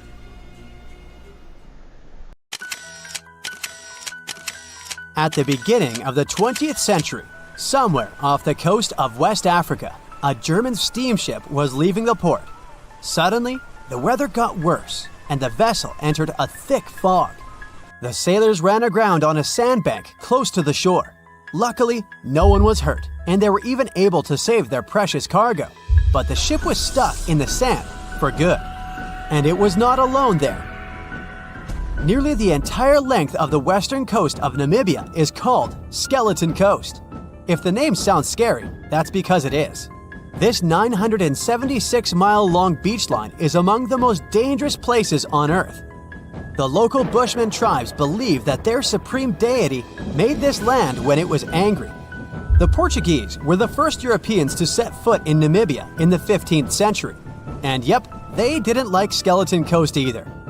Portuguese explorers thought this land presented the gates to the underworld.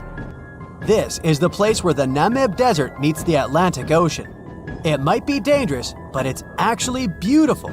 Plus, it's a UNESCO World Heritage Site.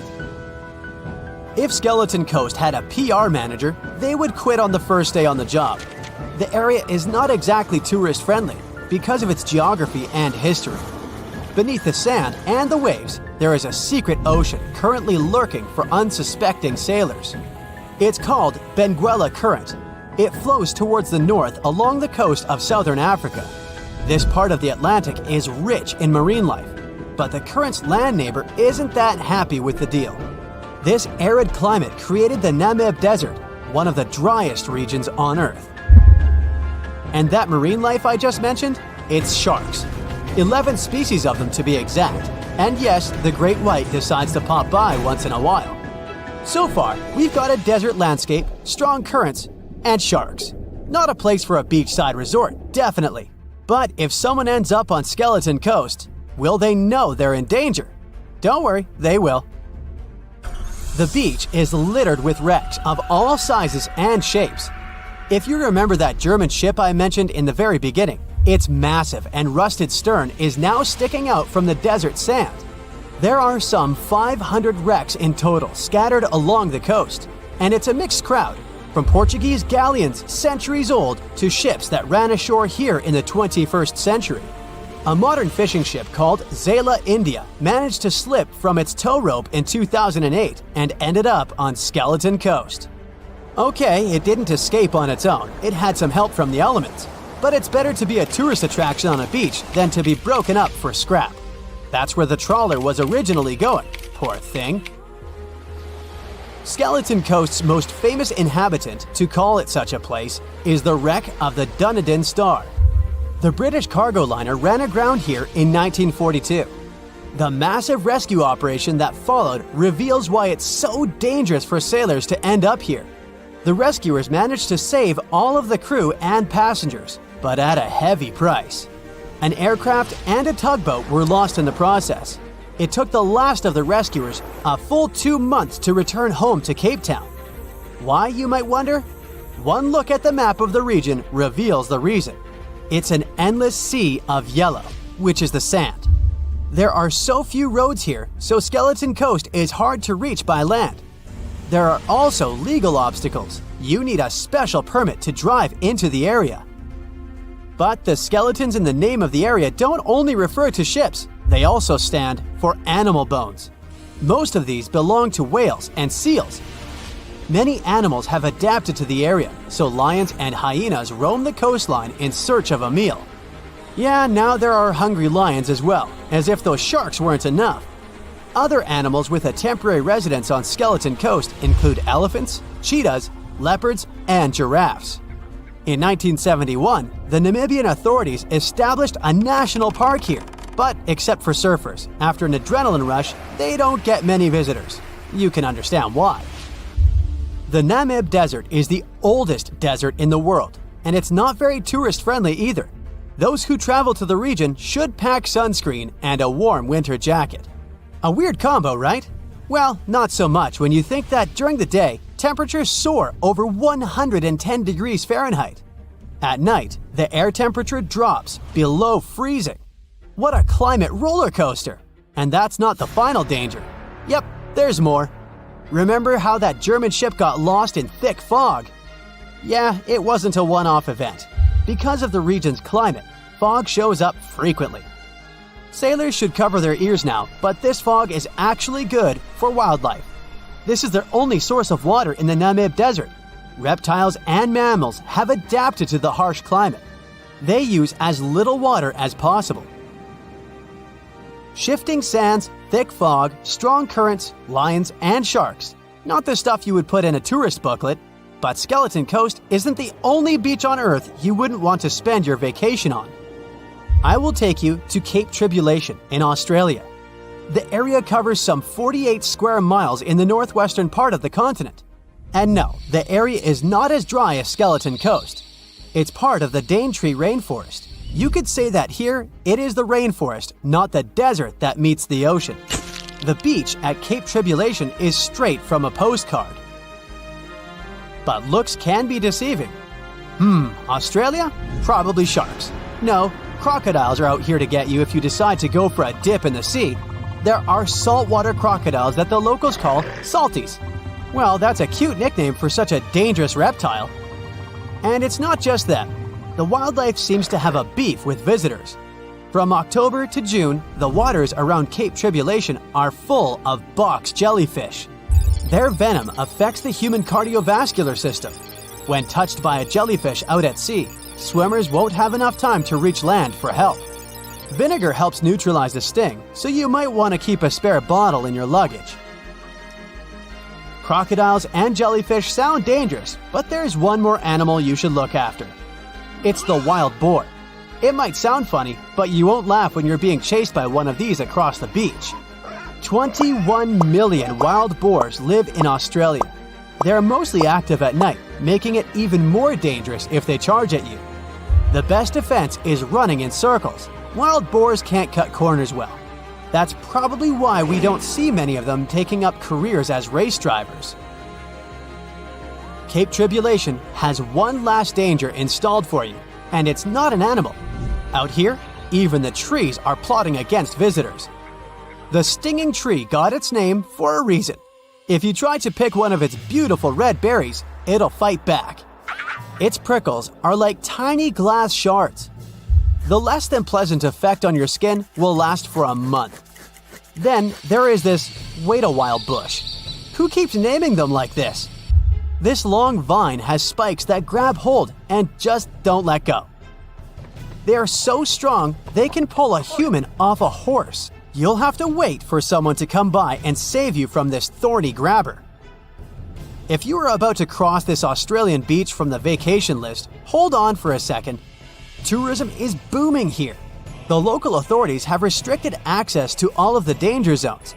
Visitors go swimming in dreamy water holes that are surrounded by lush vegetation.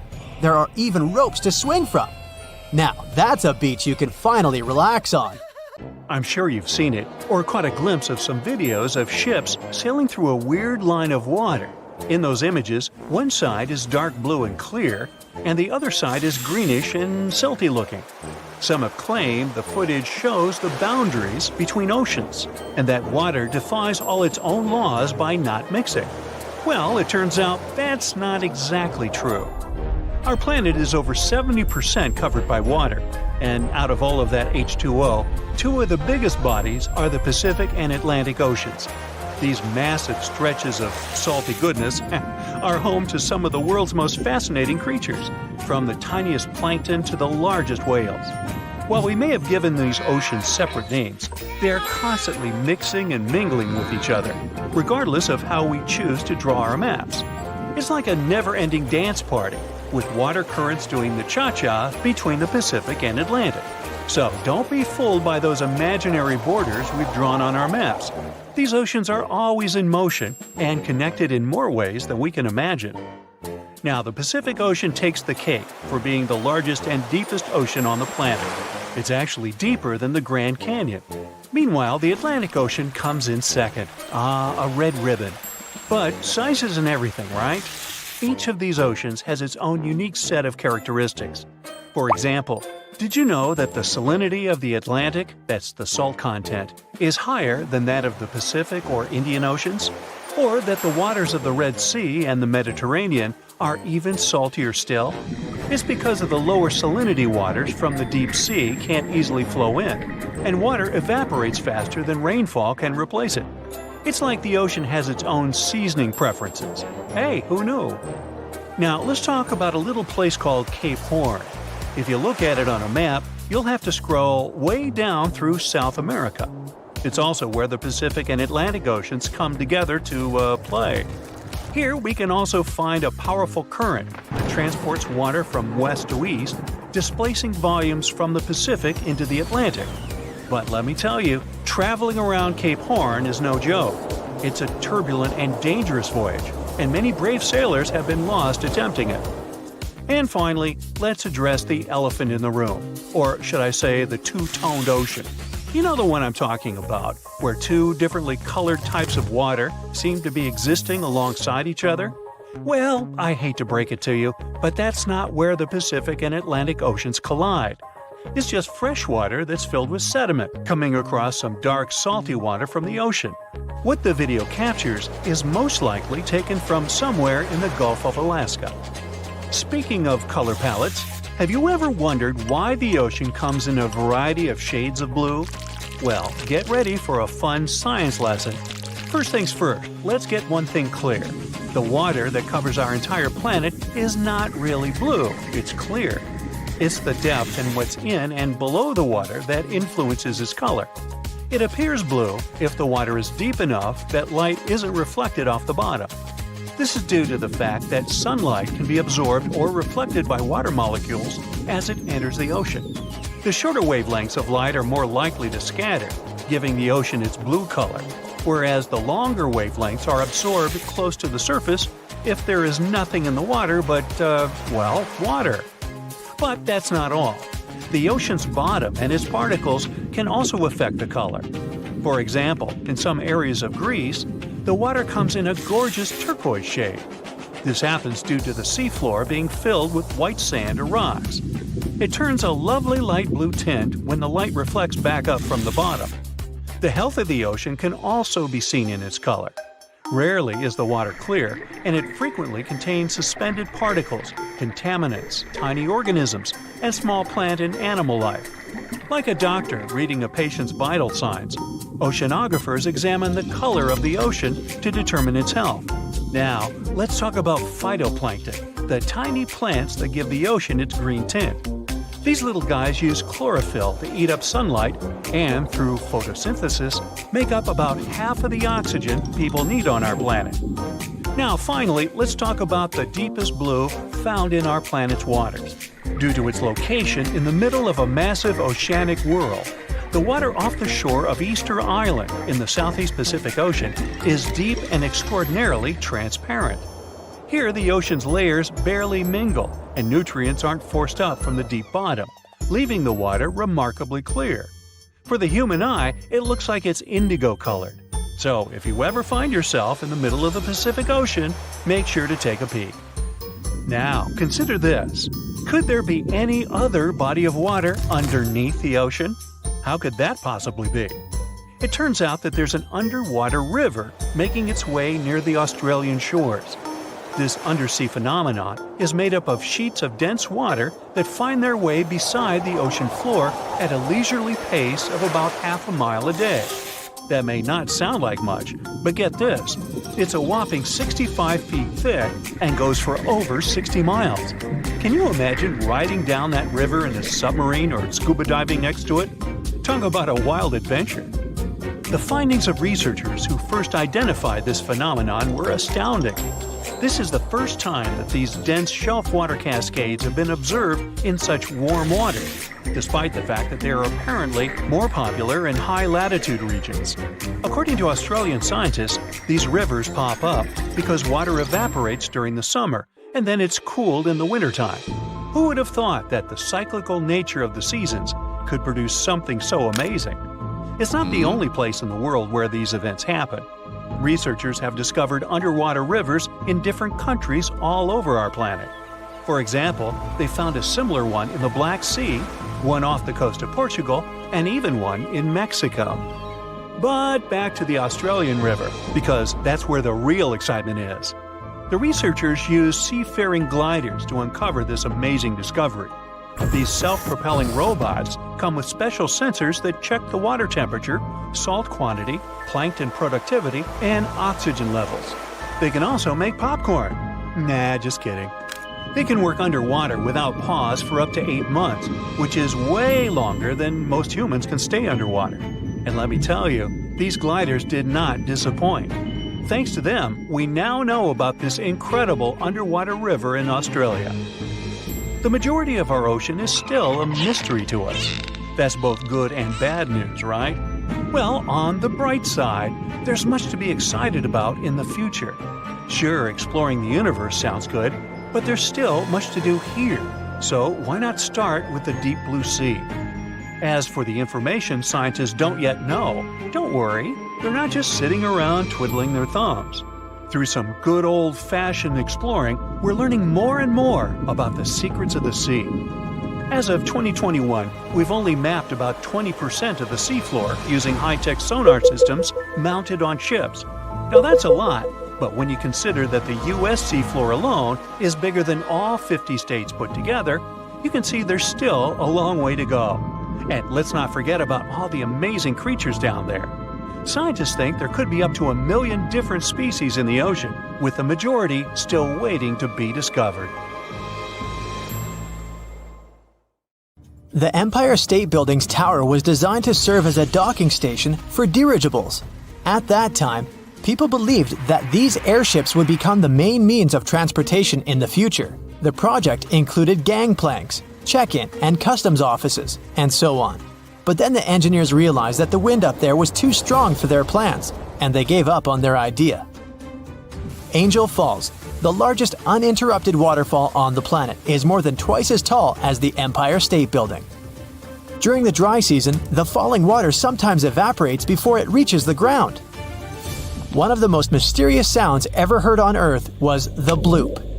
It occurred in 1997 and resembled the noise of marine animals, but the volume was too great for a sound produced by a living creature. The bloop continued for 1 minute. It started from a low rumble and then rose in frequency. Antarctica might just look like a giant field of ice, but there's actually a huge continent underneath. That means that it has volcanoes, mountains, and valleys, like any other continent. Scientists have recently discovered that the Antarctic landmass has the lowest point on the planet, as well as huge mountain ranges. If any of the numerous volcanoes were to erupt, it would melt a huge part of the surface ice and increase the spill of ice into the ocean. The sea level would rise and flood coastal areas around the world. The ocean waters would also be disrupted, putting marine life at risk, though all of these volcanoes are dormant at the moment. Each day on the South Pole lasts 6 months on this continent. The South Pole only has a single sunset and sunrise across an entire year. Early Earth might have been purple, not green. There's a theory that ancient microbes used molecules rather than chlorophyll to absorb sunlight. These molecules likely gave living organisms a violet tint. During the Stone Age, the entire population of Central Europe was around 1,500 people, which means they would all fit on a mid-sized cruise liner these days. Astronomers have figured out that the Milky Way weighs around 1.5 trillion solar masses, and one solar mass is the mass of our Sun. A tiny part of this weight is a supermassive black hole at the center of the galaxy, and 200 billion stars. The rest is dark matter, mysterious and invisible. If all sheets of Arctic ice and glaciers melted at the same time, the sea level would rise for the height of a 26-story building. Under black or UV light, ripening bananas look bright blue. That's because of the chlorophyll that's breaking down when the fruit is ripening. Because of tectonic plate movements, the Pacific Ocean shrinks every year, and the Atlantic Ocean gets bigger by the same amount. These days, there are only 2 ice sheets in the world left after the planet's last ice age. The first is the Greenland ice sheet. The second, the Antarctic ice sheet, is enormous. It's the size of Mexico and the continental US combined. Tsunami waves often go unnoticed. They don't rise for more than several inches above the surface until they reach shallow waters. When the ocean is deep, though, they can travel as fast as a long-distance passenger airplane. Corals that live in shallow waters produce their own protection from the sun. Without it, sunlight would harm the algae living inside them. To protect these algae, which are the main source of food for the corals, they fluoresce. This process makes proteins that act as sunscreen. Almost 90% of the volcanic activity on Earth happens in the oceans. The South Pacific has the largest concentration of volcanoes people know about. There's one volcano cluster that has 1,133 volcanic cones. All of them are active and cooped up in an area the size of New York State. The Zemchug Canyon in the middle of the Bering Sea is the largest underwater canyon ever discovered. There are more treasures and artifacts at the bottom of the ocean than in all museums in the world combined. In 1900, one of the biggest hurricanes struck near Central America and in the Gulf of Mexico. It then went as far as Florida and Texas and is considered to be the most devastating hurricane in the United States history. They first detected it on August 27th, and it lasted for many days. By the time it reached the Texas coast, the storm had turned into a Category 4 hurricane. Hurricanes are categorized on wind speed and intensity using something called a Saffir-Simpson scale. There are 5 different categories from 1 to 5, with 1 being the weakest and 5 being the strongest. The people of Galveston had less than 4 days to prepare for the arriving storm that even stretched out to Oklahoma and Kansas. The Great Hurricane then made its way to the Great Plains and turned towards the Great Lakes, New England, and reached southeastern Canada. The storm was so bad that more than 3,600 homes were damaged, even though they were sturdy enough to withstand the storm. Given the population numbers back then, it was equivalent to hundreds of thousands of houses destroyed, if not millions. Spotted Lake, Canada. They call it the most magical spot in Canada. In winter and spring, this is just a regular lake that looks like any other, but try going there in the summer when the water starts to evaporate. It'll feel as if you've entered a different world, a polka-dotted landscape with blue, green, and yellow spots. Over the summer, there are over 300 pools there, and they all look magical. Over the centuries, people believed each of them had different healing properties. Oh, and the explanation for the vibrant colors is pure science. Each of them has a high concentration of different minerals. We live inside the sun. Its atmosphere stretches far beyond its visible surface, and even though Earth is 93 million miles away from the star, it's still within reach of the sun's atmosphere. Auroras happen when charged particles from the sun get caught by Earth's magnetic field and crash into the upper atmosphere near the poles. Our planet is gradually slowing down the speed of its rotation. It happens at an unhurried pace of 17 milliseconds per 100 years. Because of this, our days are becoming longer, and still, only after 140 million years, a day on Earth will last 25 hours. Earth's southernmost continent, Antarctica, is only the 5th largest one, but it contains almost 70% of the planet's fresh water and 90% of the world's ice. Antarctica is also considered to be a desert. Lots of rocks on Earth have a Martian origin. Scientists analyze the chemical content of some meteorites found in the Sahara Desert, Antarctica, and other places. It turned out that these rocks had arrived from the Red Planet. The largest sandcastle in the world is located in Denmark. 30 sand sculptors who created it used more than 5,000 tons of sand. To make it more durable, they added 10% of clay, together with a layer of glue. They built it to stand tall against long and stormy winters. Some photons that don't get absorbed are re-emitted, and their wavelength determines the color we see. When you expose a material to sunlight or photons of higher energy, it can damage its chromophores, which is why they won't be able to emit photons at certain wavelengths. Red materials fade in sunlight the most. Their chromophores emit red light in a way they mop up photons of the rest of the wavelengths. From 60 to 100 tons of space dust drift down to our planet's surface every day. These tiny cosmic particles are mostly released by comets, which are usually made of dust and ice. When the sun turns this ice into vapor, the remaining dust travels down to Earth. My, it's wet out here. In 2016, scientists decided to study the widest part of the Atlantic Ocean between Africa and South America. It's kind of lonely there. They went days without seeing a single plane or ship. It was mostly just dolphins and whales swimming by. They were in the middle of nowhere. So why? They were floating right above one of the most important geological spots on Earth, the Mid-Atlantic Ridge. It's where two monster tectonic plates meet. Tectonic plates are massive jigsaw pieces that are constantly moving, even though we usually can't feel them. They form the Earth's crust and, in this case, meet beneath the Atlantic Ocean. The researchers floated over the ridge and dropped down some instruments that detect waves, earthquakes, and other vibrations. A year later, they came back to collect the results. At first, the goal was to learn more about the history of the two plates. But the instruments picked up a whole lot more than that. They found out some stuff about the future, too.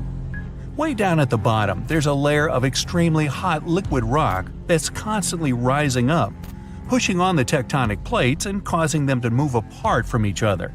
That means that the Atlantic Ocean is expanding about 2 inches every year, pushing Europe and Africa away from the Americas. At the same time, its bigger neighbor, the Pacific Ocean, is shrinking. It's the biggest ocean, right now, with a huge area that's around 30% of the Earth's surface. Its average depth is 13,000 feet and is home to the famous Mariana Trench, the deepest spot in any ocean. And yeah, it's now shrinking by around 1/5 of a square mile per year. Some scientists even believe that eventually, millions and millions of years from now, the Pacific Ocean could completely disappear. This ocean is where we think most earthquakes happen, plus it's where a lot of the world's volcanoes are. All that causes lots of shaking. Plates move around and old parts of the Earth's crust get destroyed. The ocean floor can't grow fast enough to replace it. This means some big changes are coming in the future. A couple of inches isn't exactly a big deal, but after a few 100 million years, there'll probably be a new supercontinent on Earth. Australia is slowly heading north, and it could eventually collide with Korea, Japan, and eastern China. Africa is moving too. In 50 million years, it'll be pushing right up against the southern parts of Europe. Since it's all happening so slowly, I've had a chance to think up some future scenarios. Okay, not me. A bunch of super brainy scientists with even brainier computers. The first scenario, a monster landmass called Novo.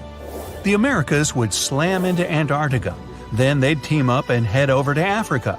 Meanwhile, Africa would have already smashed into Europe and Asia. Not bad, at least you'd save some money on plane tickets. But for most people, it would take an epic road trip to get to a beach somewhere. The second scenario is Ultima. I feel like these all sound like car names. Anyway, in this scenario, the Atlantic stops getting wider. Actually, it's the opposite. It starts closing in on itself. This new super cool continent would be surrounded by the Pacific Ocean. Scenario 3. Orica.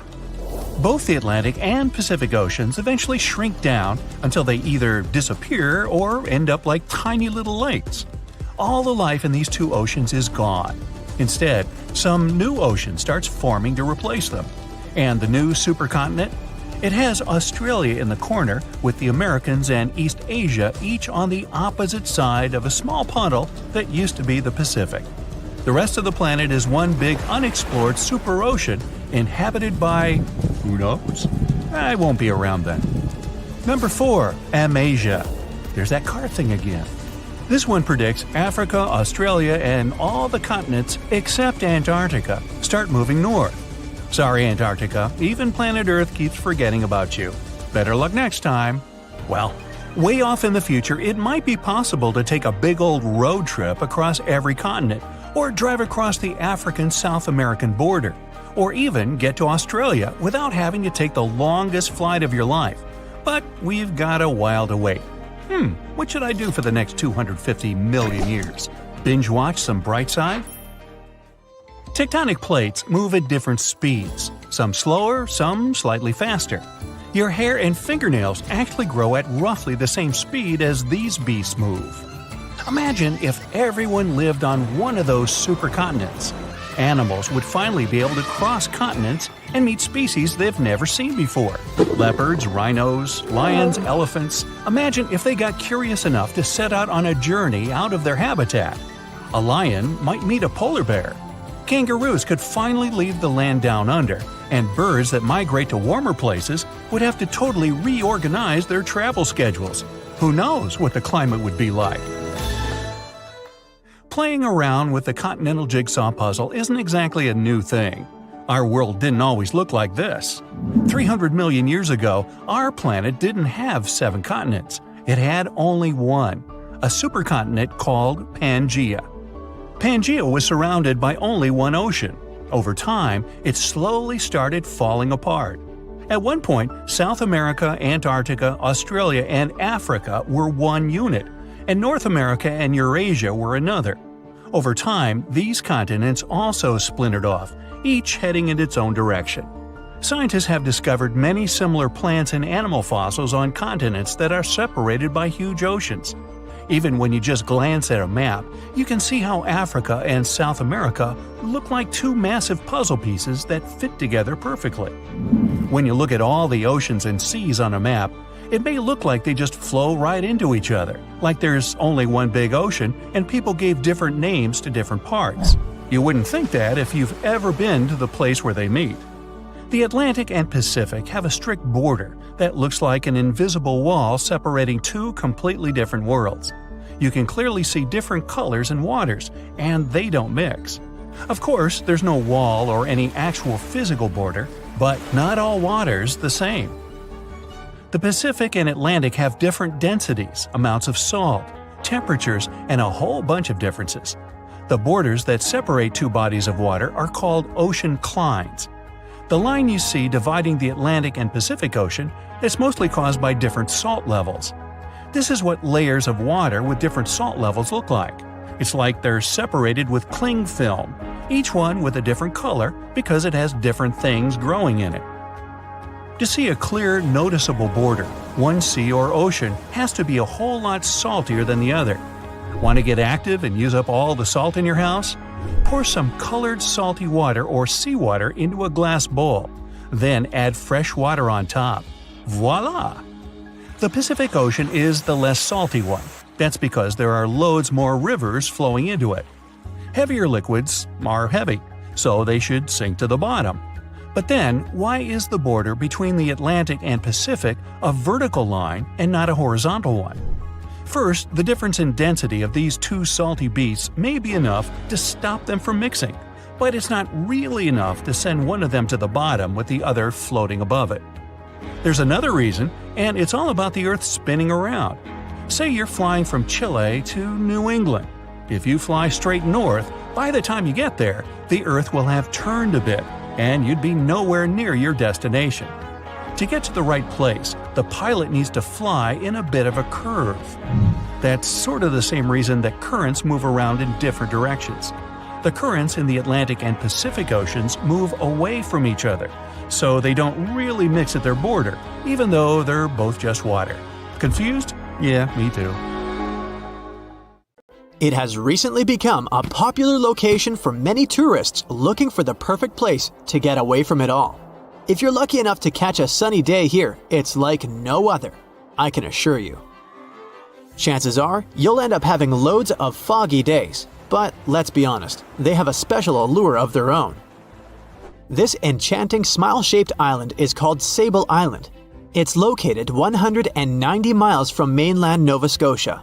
It wasn't accessible to the general public until 2013. That's when it was added to the list of National Parks of Canada. You can get here either by plane or by water. But what's so enchanting about this place anyway? There must be something since the yearly tourist count is growing every year. Firstly, there's a spectacular number of wild horses here.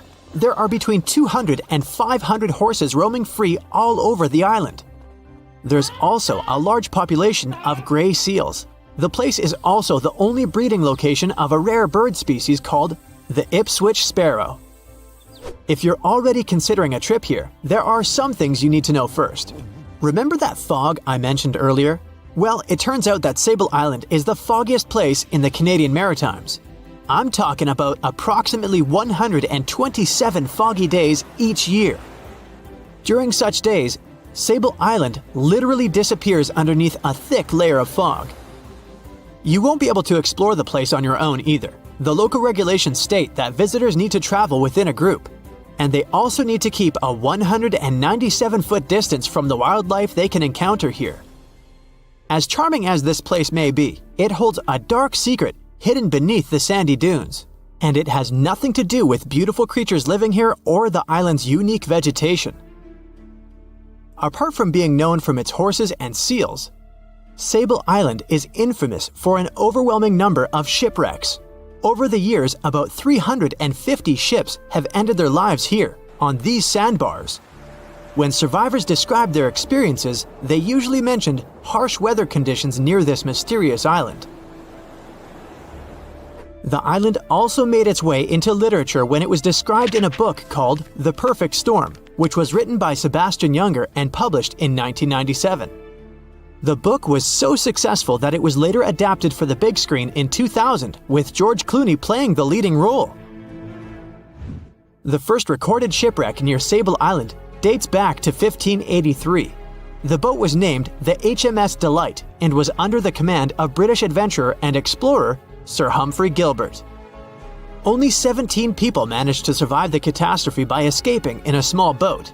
Records mention that they spent 7 days at sea before reaching the shores of Newfoundland. In 1884, another vessel named the Nicosia struggled in the thick fog as well. The ship was completely destroyed, but fortunately, all 18 crew members managed to survive. The captain's son was almost lost at sea when a lifeboat capsized when he was climbing into it. He somehow managed to stay underneath the lifeboat, which was completely submerged. When this lifeboat righted, he eventually emerged from the water and was rescued for the second time. The years between 1947 and 1999 were relatively quiet on the island. In 1999, though, a yacht called the Merrimack ran aground near the shore of the island at about 2 a.m. on July 27th. The 40-foot fiberglass boat had a crew of only 3 people. Natural gas exploration workers, who were luckily not far away, rescued them. The crew managed to fly safely to Halifax the next day. The owner of the Merrimack tried to recover his boat by hiring local fishermen. Unfortunately, this operation was unsuccessful, since only the fittings of the yacht were eventually saved. It took no more than 6 weeks for the sand and waves to crush and completely break up the hull of the Merrimack. So what is it about this place that's so dangerous for boats? Does it have anything to do with the weather? Or maybe there's other forces at play? The explanation turns out to be a bit more complex, and it wasn't easy to figure out, at least not way back in the 1500s. First of all, the island is located close to one of the world's richest fishing grounds. Since it's also near one of the major shipping routes between Europe and North America, hundreds of vessels sail past it each year. The likelihood of shipwreck increases when there are so many boats roaming around the area. Sable Island is also in the way of most of the storms that move up the Atlantic coast of North America. It's no surprise that boats often get hurtled straight onto the shores of this island. The weather has a lot to do with it too. During the summer season, the warm air from the Gulf Stream creates a dense fog as it merges with the cool air by the Labrador Current that passes by the island. Other currents don't help the matter. Sable Island is next to the meeting point of 3 major ocean currents: the Gulf Stream, the Labrador Current, and the Belle Isle Current. Since the 1950s, radars and other modern navigation tools have been used on commercial vessels as well. Up until then, the sextant was the main instrument used to figure out a ship's location. It doesn't mean that sextants weren't accurate, but this instrument couldn't work properly without a clear view of the sun or stars, which means it didn't help much in dense fog, such as the one surrounding Sable Island, or when it was cloudy. Often during bad weather, the captain of a ship navigated, relying on their experiences and intuition based on the ship's speed and direction. That's why most of the survivors in shipwrecks near Sable Island said that the captain had simply miscalculated the ship's position, crashing into Sable Island by accident. This dusty, sandy land is as unfriendly to ships as it is to trees. There's reportedly a single tree on the whole island, and it looks a lot more like a bush. It's actually a pine tree. And since the famous island horses don't see it as much of a food source, it somehow managed to survive. Reports say that the tree was planted back in the 1950s. Local authorities were trying to grow a forest on the island to make it a bit more welcoming. They've planted tens of thousands of trees over the years, more than 69,000 evergreens, 600 fruit trees, and about 55 pounds of pine seeds, along with other plants which could survive the conditions on the island. But they were no match for the extreme weather and sandy soil. Out of all those plants, just one pine tree is still alive. Thanks to its resistance, it has even become a symbol of Sable Island. Interestingly, for around 40 years, the island also had just one inhabitant. Can you imagine that? One person living on a remote island for so many decades? It's the story of a woman called Zoe Lucas.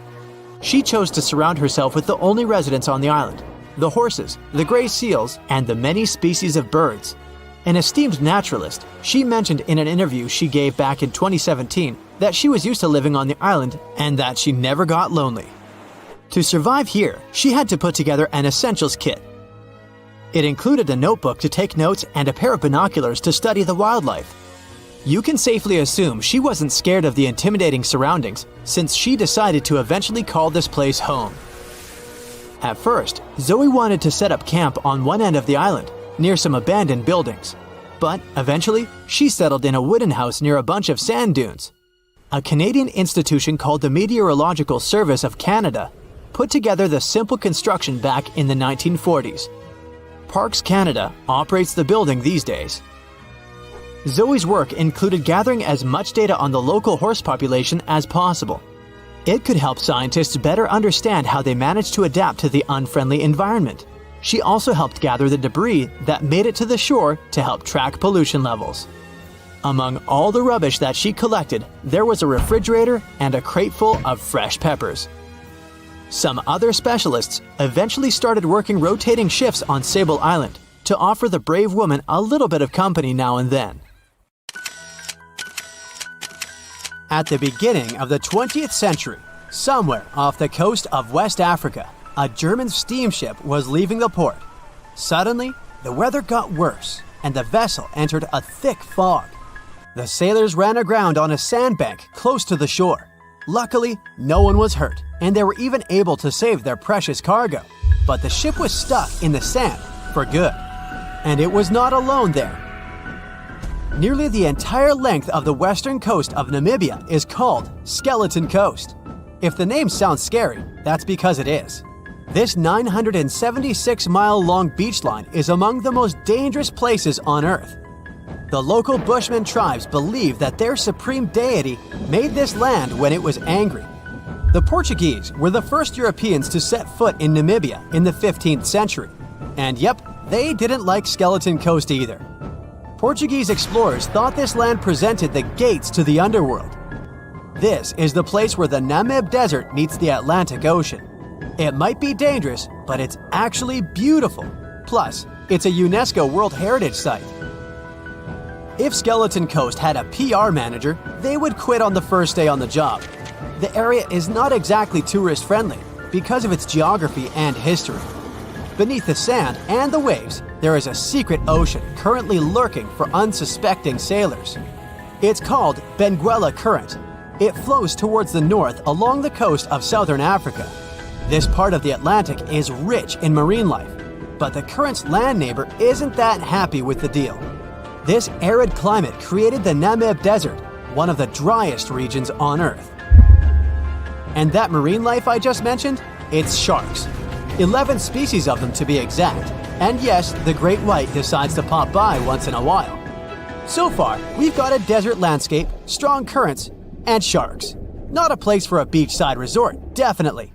But if someone ends up on Skeleton Coast, will they know they're in danger? Don't worry, they will. The beach is littered with wrecks of all sizes and shapes. If you remember that German ship I mentioned in the very beginning, its massive and rusted stern is now sticking out from the desert sand. There are some 500 wrecks in total scattered along the coast, and it's a mixed crowd, from Portuguese galleons centuries old to ships that ran ashore here in the 21st century. A modern fishing ship called Zela India managed to slip from its tow rope in 2008 and ended up on Skeleton Coast. Okay, it didn't escape on its own, it had some help from the elements. But it's better to be a tourist attraction on a beach than to be broken up for scrap. That's where the trawler was originally going, poor thing. Skeleton Coast's most famous inhabitant, to call it such a place, is the wreck of the Dunedin Star. The British cargo liner ran aground here in 1942.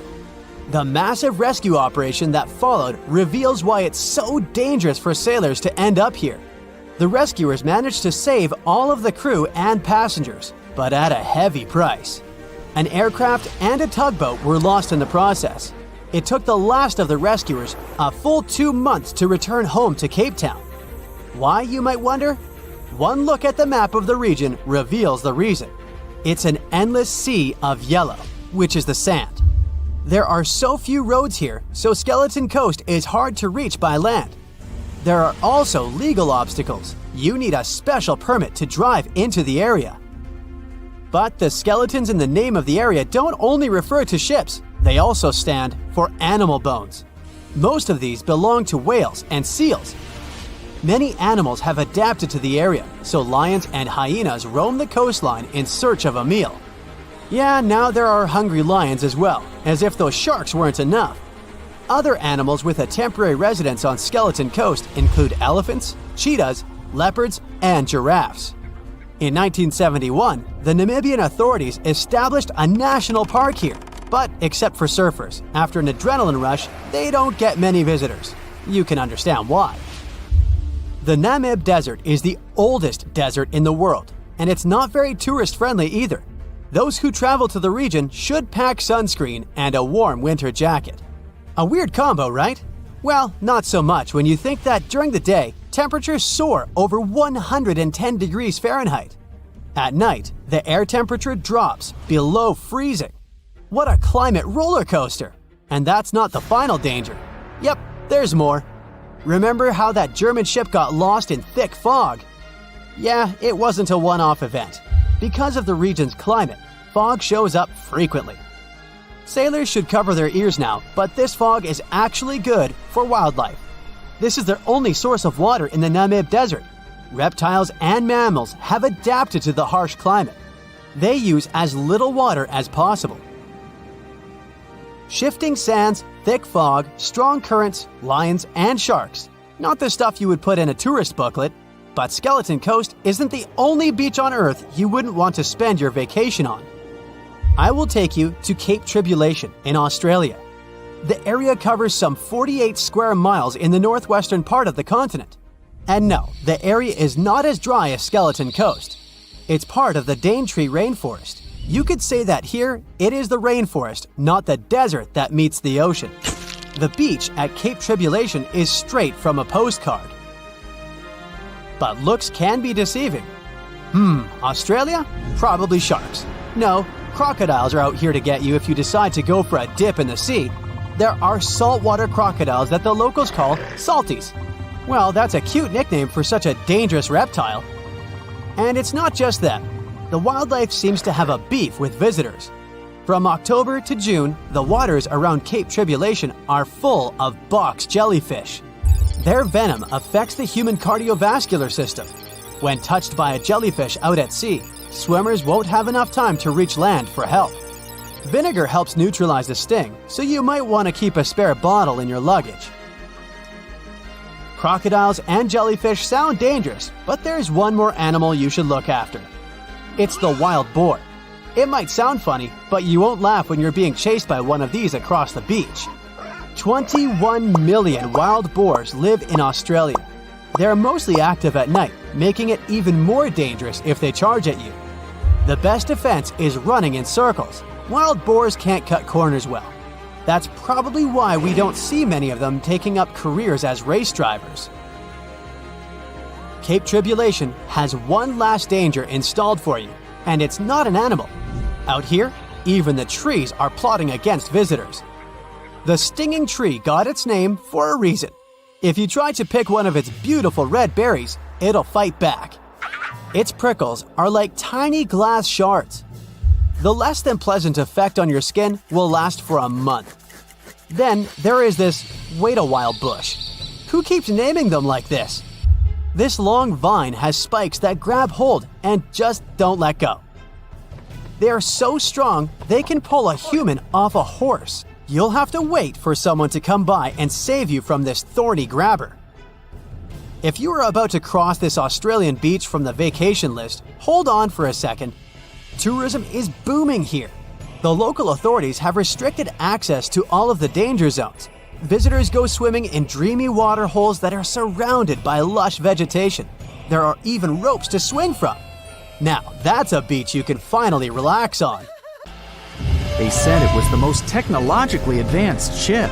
They said it was unsinkable. And when it sank, they made a movie about it. These were the main reasons why the Titanic disaster became world famous. But unfortunately, this is not the only large-scale shipwreck. And sadly, there have been cases much worse than the tragedy of the Titanic.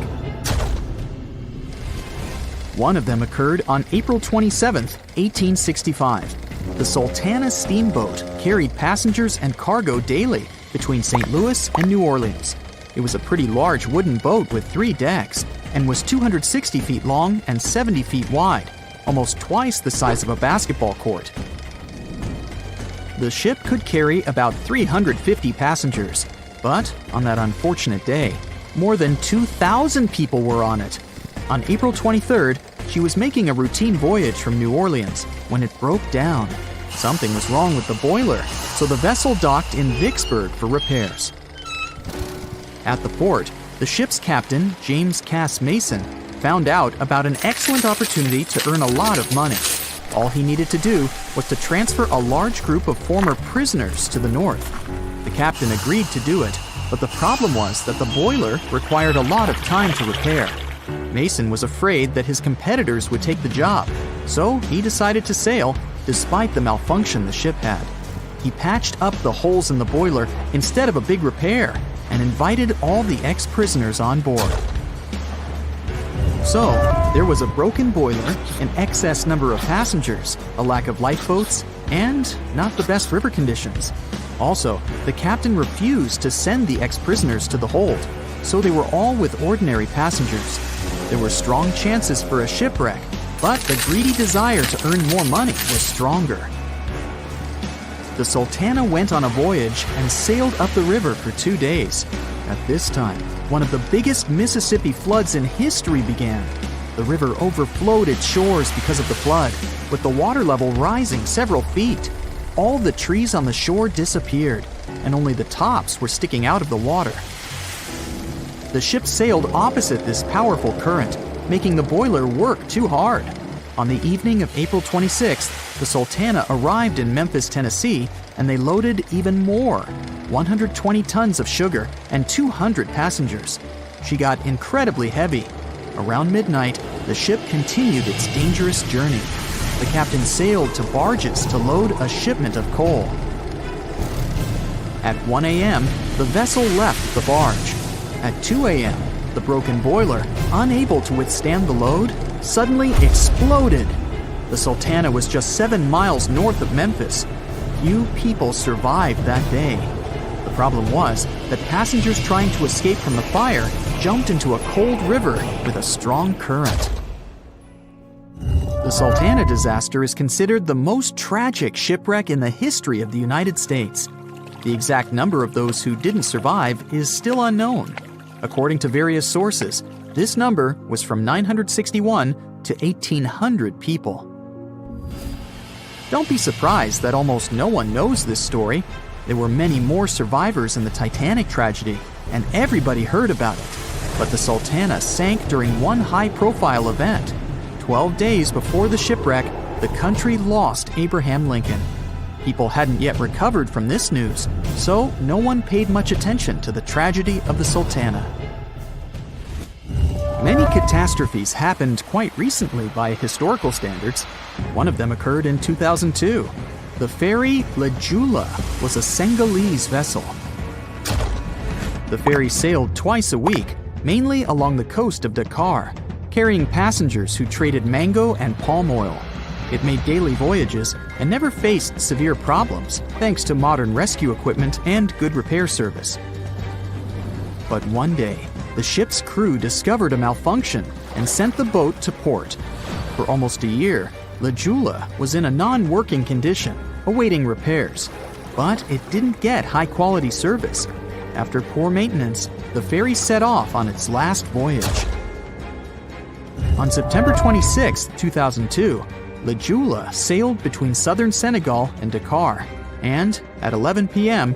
headed toward Gambia, where a strong storm began. The wind raised high waves, but this wasn't critical for the large passenger ship unless the number of people on board didn't exceed the established norm. La Jula was supposed to carry about 500 passengers, but had many more people that day. Too many passengers, poor repairs, and a strong storm caused severe problems for the ship. But the main factor in the shipwreck was that La Jula was only built for sailing in coastal waters, but that day, it sailed far from the shore. Big waves started rocking the boat, and at some point, it just turned upside down. The ship's deck went underwater, and its lower part stuck above the surface like an iceberg. All the passengers sitting in cabins fell on the ceiling and lost their orientation in space. There were no holes or damage in the ship's hull, and water flooded the lower decks for a long time. The vessel stood in a twisted position for several hours. Then, the boat began to sink when the water seeped through the deck and hold. The ocean was warm, but no one came to save the passengers. People had to wait almost 4 days to be rescued. Unfortunately, only a few managed to survive. The Philippines is a very dangerous area for ships.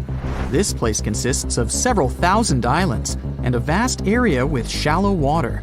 Ships can run aground and damage the hull with reefs and pitfalls. On September 20th, 1987, one of the most terrible disasters in navigation history occurred there. A Philippine passenger ferry called Dona Paz left one of the islands and sailed toward Manila. The sun was shining, the ocean was calm, and the visibility was good. But for some reason, the crew members didn't notice how the tanker Vector was approaching them. The two ships collided at low speed. The collision wasn't strong, but the problem was that the Vector had tons of oil on board, and the Dona Paz crashed into the cargo hold where that oil was stored. So it spilled all over the ocean, and then a spark slipped through.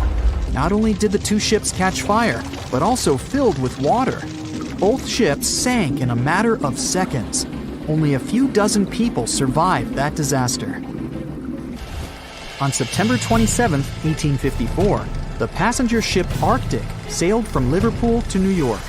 The fog came rolling down, and visibility got really bad. Another boat appeared out of the thick white haze, the French steamer Vesta. The ships were close enough to each other that a collision was inevitable. The French vessel was smaller, so it seemed to the Arctic's captain that Vesta had received a lot of damage.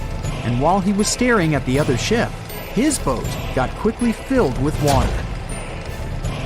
The captain gave the order to sail to the shore as fast as possible, but the ship's engines stopped working because of the flood. Then the ship's crew started to lower lifeboats with women and kids. Still, when rescuers found lifeboats with people, it turned out that only 87 out of 400 people survived, 65 crew members and 22 passengers. Surprisingly, there were only grown men among them. The ship's captain survived by clinging to the wreckage. All newspapers wrote about this story as one of the most terrible and shameful tragedies in navigation history. The survivors were criticized because they didn't save women and kids, and the crew members were accused of violating the law, since the safety of passengers should be higher than the safety of sailors. But despite this, none of them were brought to responsibility. Unfortunately, shipwrecks still occur to this day, but fortunately, there are fewer of them than before, thanks to modern navigation systems and radar. But no technology can guarantee there won't be a super strong storm or any other emergency that no one can foresee. Recently, mysterious oceans have yielded quite a few lost treasures. No, we're not talking about gold or pearls. It's something far more valuable. Near Sicily, divers found a 2,500-year-old shipwreck hidden just 20 feet below the surface.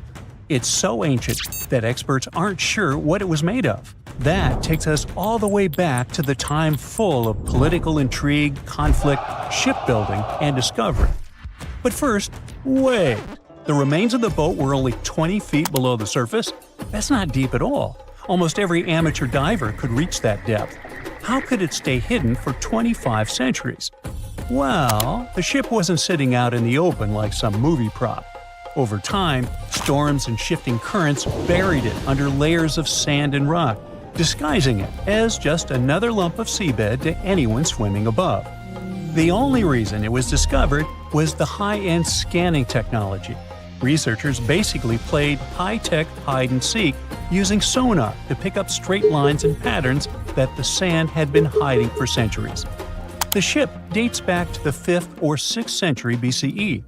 Now back then, Sicily wasn't just an island known for Europe's tallest volcano, Mount Etna. It was one of the most important places in the Old World. Back then, the Mediterranean was the world's superhighway, and Sicily was the toll booth. The Greeks came in from the east, building colonies all along the coast. The Carthaginians pushed in from the west, fresh out of North Africa. Cities like Syracuse became powerful, while Carthage backed its own rival towns. This led to plenty of standoffs, alliances, and even some naval battles, since controlling Sicily meant controlling trade routes. Back then, trade was everything: olive oil, wine, fancy ceramics, and metals. The Greeks and Carthaginians were competing for about 350 years. The mystery of the sunken ship only deepens. Was it a warship, a trader, or something else entirely? We don't know who built it or what the cargo was. Archaeologists aren't even sure what type of wood it was built from. That's how fragile and degraded it is. What they do know is that the hull was built using a super rare on-shell technique. Normally, ships start with the frame and then planks go on top. But not this one.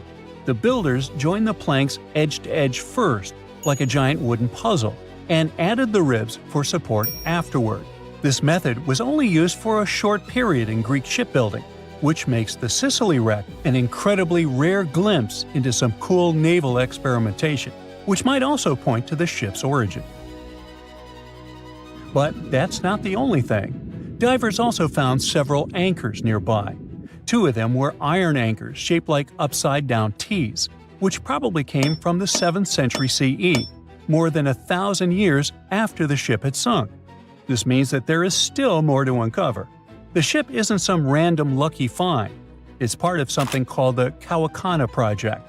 It's a long-running digging into Sicily's underwater past that's been going on since 2017. The mystery ship might be the biggest catch so far, but the team is going on expeditions every year, discovering something new and significant.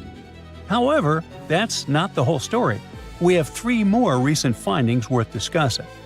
First up, let's head west across the Mediterranean to Spain, where an almost identical story played out. Off the coast of Murcia, archaeologists pulled out something incredible: a 2,600-year-old Phoenician ship called Maritime. Divers actually spotted it back in the 1990s, but instead of lifting it right away, the team decided to let it stay in place. Archaeologists often prefer to leave wrecks like that if they're stable and protected. Better to have an old shelf stable than to crumble it by moving it. Well, that worked until last year, when the sand started shifting, leaving the wreck exposed to waves, current, and decay. That's when archaeologists gave up and carefully lifted it plank by plank, like uncovering a dinosaur skeleton, only to piece it back together. However, here's the important part. Unlike most similarly old wrecks that crumble into pieces, Maritime II is remarkably well preserved from bow to stern. The Phoenicians who built it were legendary sailors and traders. Long before Rome, these folks were cruising around the Mediterranean bringing cedar wood from Lebanon. They also traded glassware, wine, olive oil, and their priciest item, purple dye. It was so expensive that only the rich could get their hands on it. They might have been the first to use the North Star for sailing, letting them cross waters that others were too scared to sail. Now, let's jump continents to Africa, off the coast of Kenya. Here, archaeologists may have uncovered a wreck tied to one of history's most famous explorers, Vasco da Gama, a Portuguese sailor who, in 1498, became the first European to reach India by sea. That single trip opened the direct spice trade route between Europe and Asia, making Portugal rich and powerful. The ship in question is believed to be the São Jorge, part of Vasco da Gama's famous final voyage. Records say it sank off the Kenyan coast during a storm, and the wreck divers found under coral reefs seems to be of the right era. If confirmed, it could be one of only 8 Portuguese ships from that time still resting in the Indian Ocean. It's like stumbling across one of the missing chapters of a book about the age of exploration. Unlike the Spanish wreck, this one hasn't been lifted out of the water. It's still lying there. Instead of hauling it up, they want to make the wreck a museum for divers. Sounds pretty awesome. That's the stuff that inspires you to pursue this hobby. If you think these finds only happen to professional archaeologists, well, you're wrong. Because the next discovery wasn't made by a team with advanced sonars and stuff. Nope, it was made by a dad and his 5-year-old daughter on a simple fishing trip in Wisconsin. What they found might be the George L. Newman, a wooden schooner that had been lost since 1871. That year, the ship ran aground in heavy smoke from the Peshtigo fire in Wisconsin, the deadliest wildfire in history. But it happened on the same day as the more famous Chicago fire, so we didn't hear about it.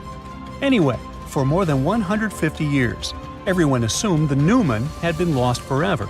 But moving sands revealed the remains, right there beneath the shallow waters of Lake Michigan. It might not hold sailing secrets, but it's another time capsule, this time from American history. Anyway, to bring this story to a close, what was the oldest shipwreck ever discovered? Well, back in the 70s, some divers exploring near the Greek island of Dokos stumbled upon what turned out to be the oldest known shipwreck in the world. Unfortunately, the ship itself didn't make it. Everything made of wood, like the hull, as well as ropes, was long gone. But what remained was cargo. The seabed was scattered with hundreds of clay pots, vases, and other ceramic pieces, all from around 2700 to 2200 BCE. This era is known as the Early Helletic period, a time when pyramids in Egypt were still under construction. Along with the ceramics, archaeologists found stone anchors and millstones, as some of the first proof humans were trading by sea. So even though the Dokos wreck doesn't have intact planks or masts, it shows us something bigger. Humans were sailing and trading far earlier than many once believed. It's not treasure in the pirate sense, but in terms of history, it's priceless. In the end, it turns out the ocean is basically one giant storage unit for human history. Unlike what you can find underground, you know that there's a tragic story behind a ship sinking. These wrecks could tell us how people lived, traded, and traveled. And the best part? With today's underwater robots and scanning gear, we can explore the ocean in ways divers alone never could. There could be fleets of forgotten ships down there, each with a different tale about the civilization it came from. So, a mysterious discovery was made deep in the Red Sea, the so-called death pools. Woo, that's scary. In 2020, researchers embarked on a dive into the Red Sea.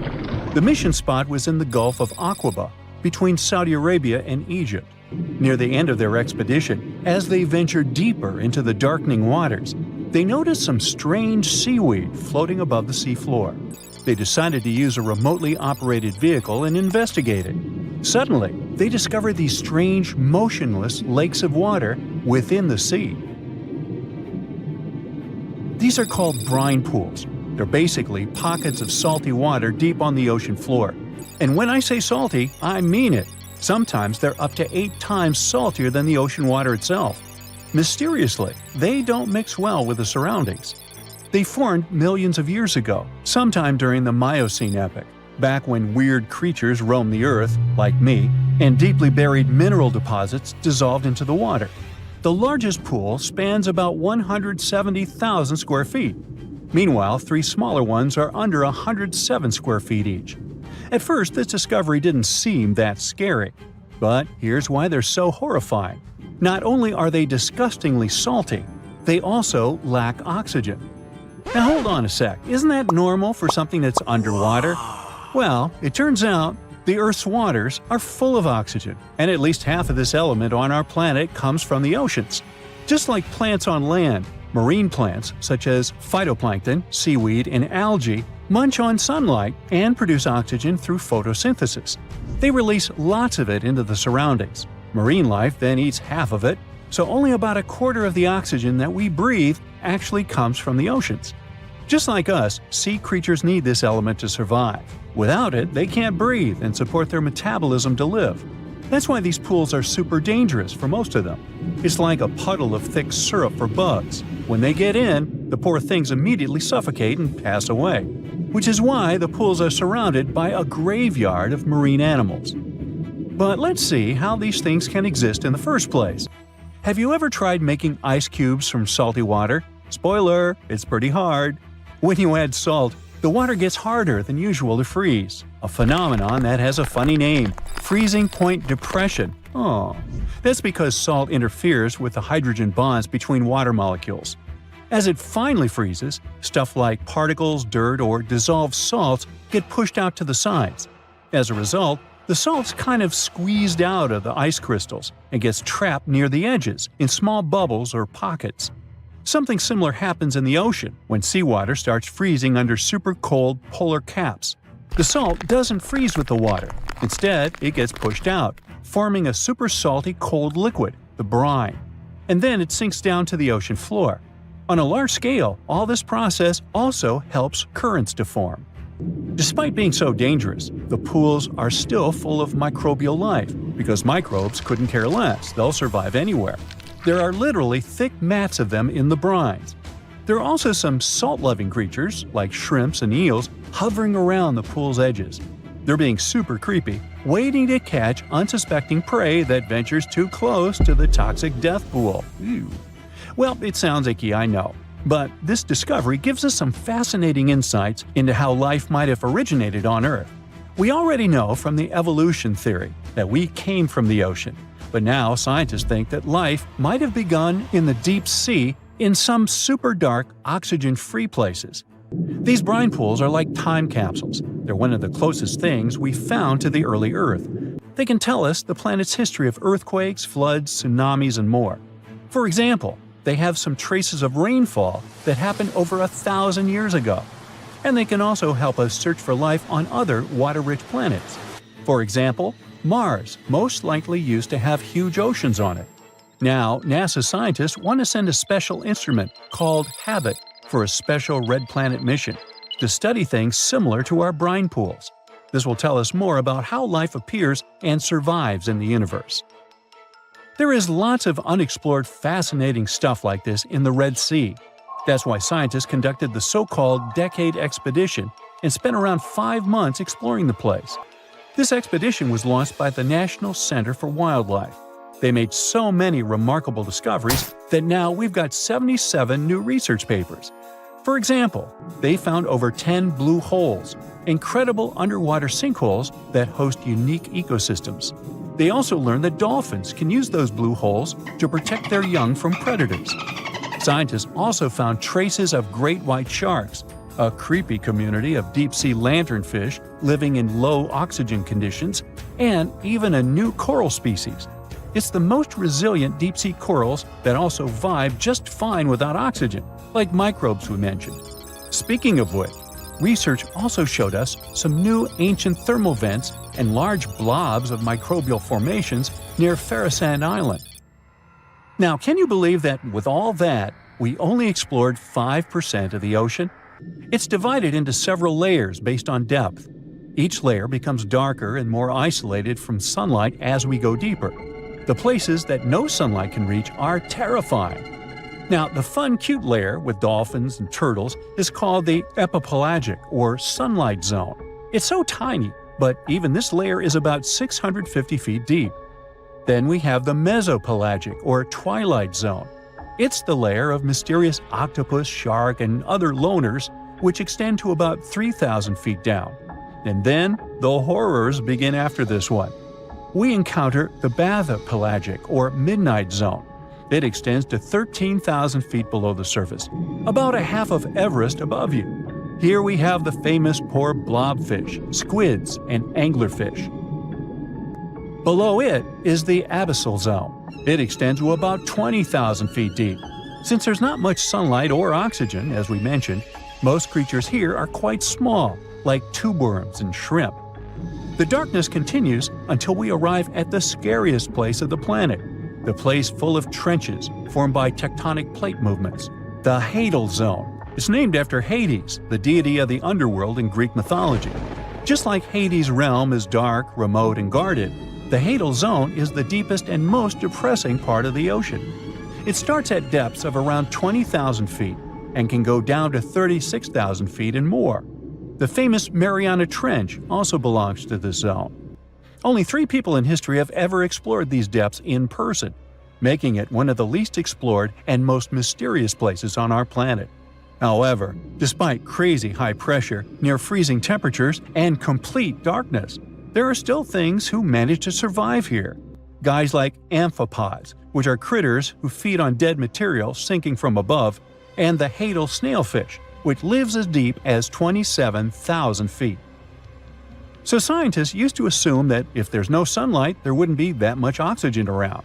But one day, a research team decided to measure the levels of oxygen in one of those deep zones. Surprisingly, the levels were super high. They checked the equipment thinking that it was malfunctioning, but nope, all the sensors showed the same thing.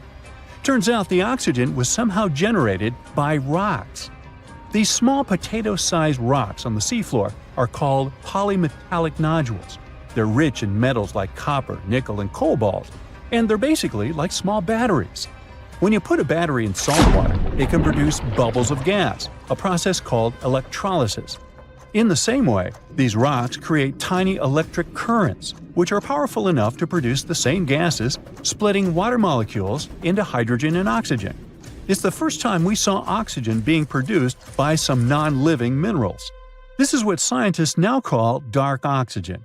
It turned out that about half of large marine species, or megafauna, were living just on dark oxygen alone. All these discoveries are reshaping our understanding of where and how life could evolve. It means that we might be able to find life on other planets or satellites with low oxygen conditions, like Enceladus and Europa, the moons of Jupiter and Saturn, and they have large bodies of frozen water on them. Wow! Once upon a time, there was a lighthouse so tall that you could spot its beam from 30 miles away. A mysterious tower that was the symbol of wealth and engineering genius, made with stones so giant and heavy that it still makes us gasp. How did they do that? It has survived earthquakes, one after another, until it finally crumbled in the 14th century. Fast forward to today, and archaeologists have just hauled 22 of its colossal blocks off the seafloor. They're putting the tower back together, to be once again admired and explored, but not how you might imagine.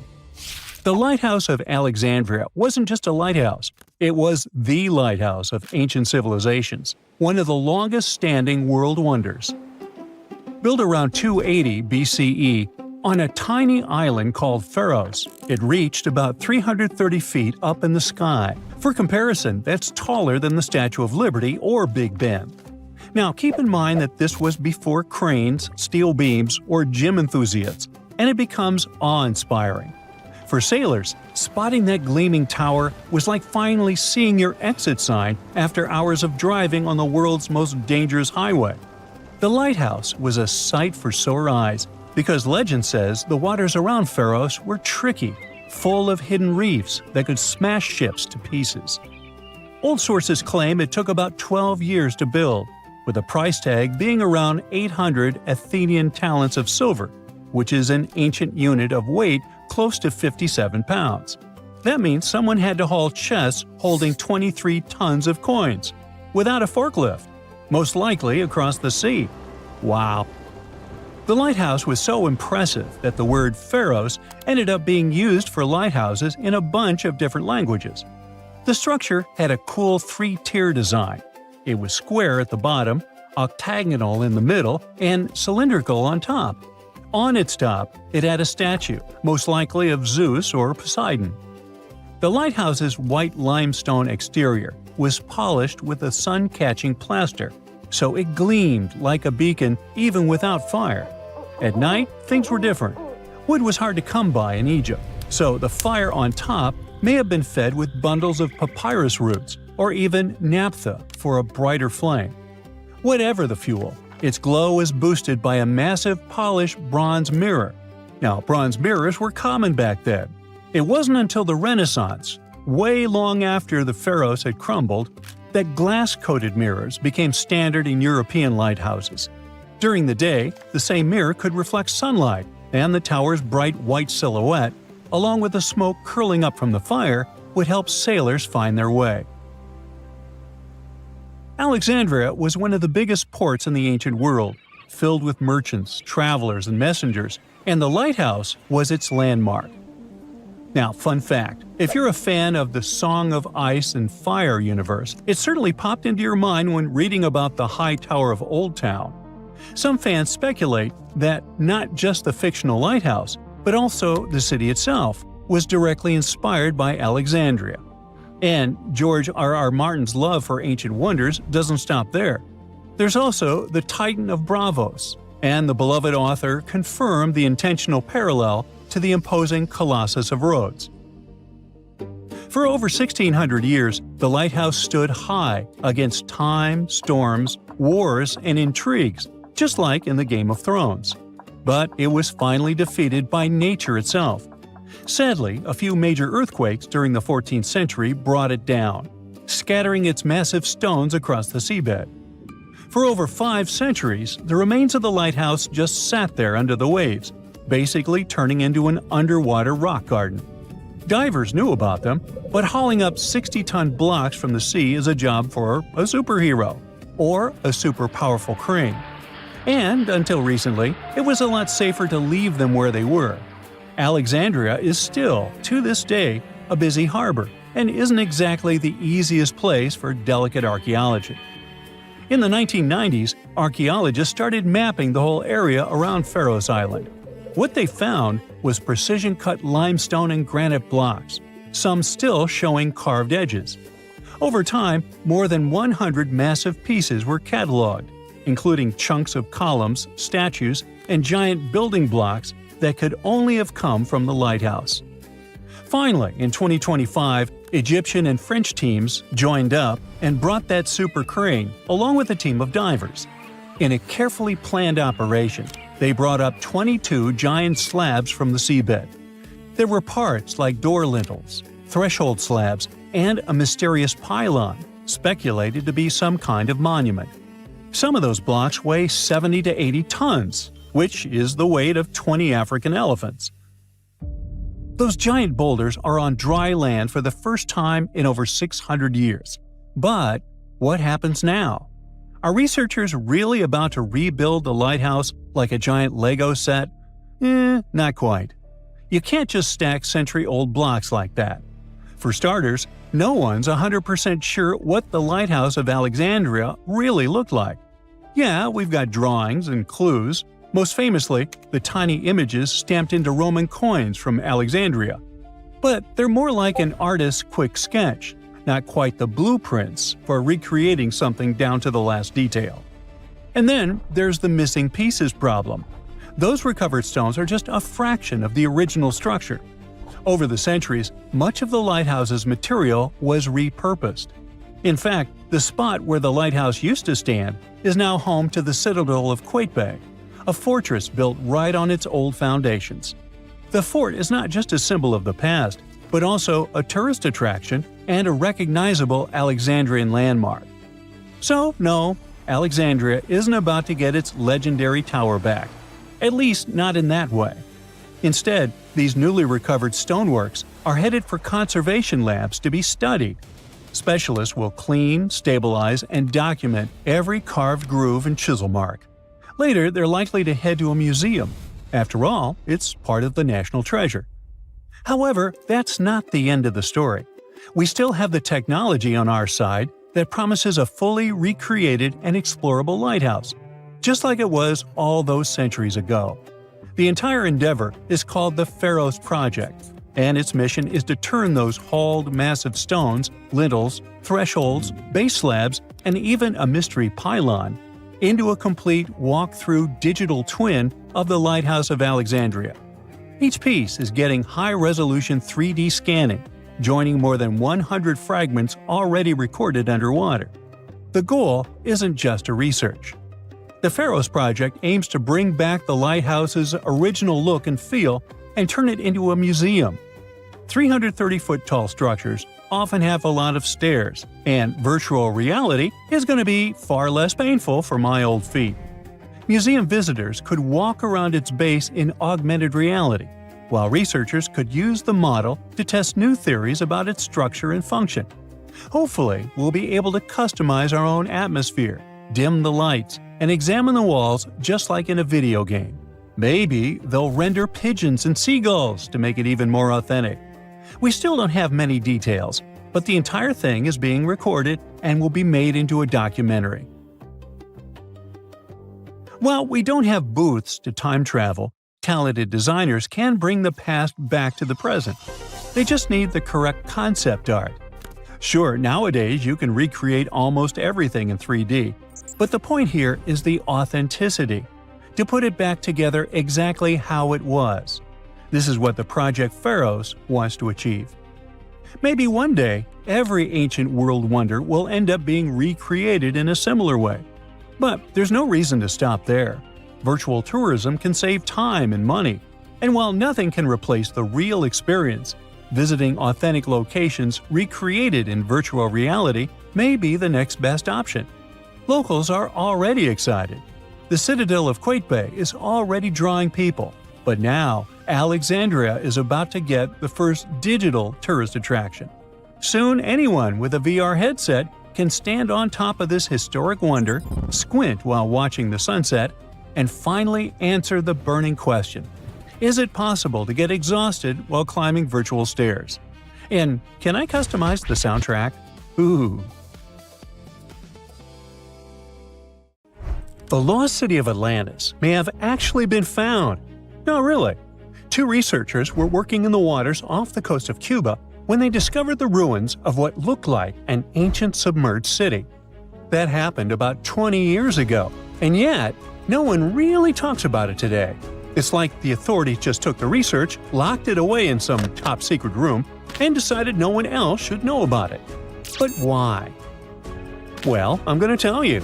Back in 2001, Paulina Zalitsky, a marine engineer, and her husband, Paul Weinswig, were hired to explore the waters off Cuba's western coast.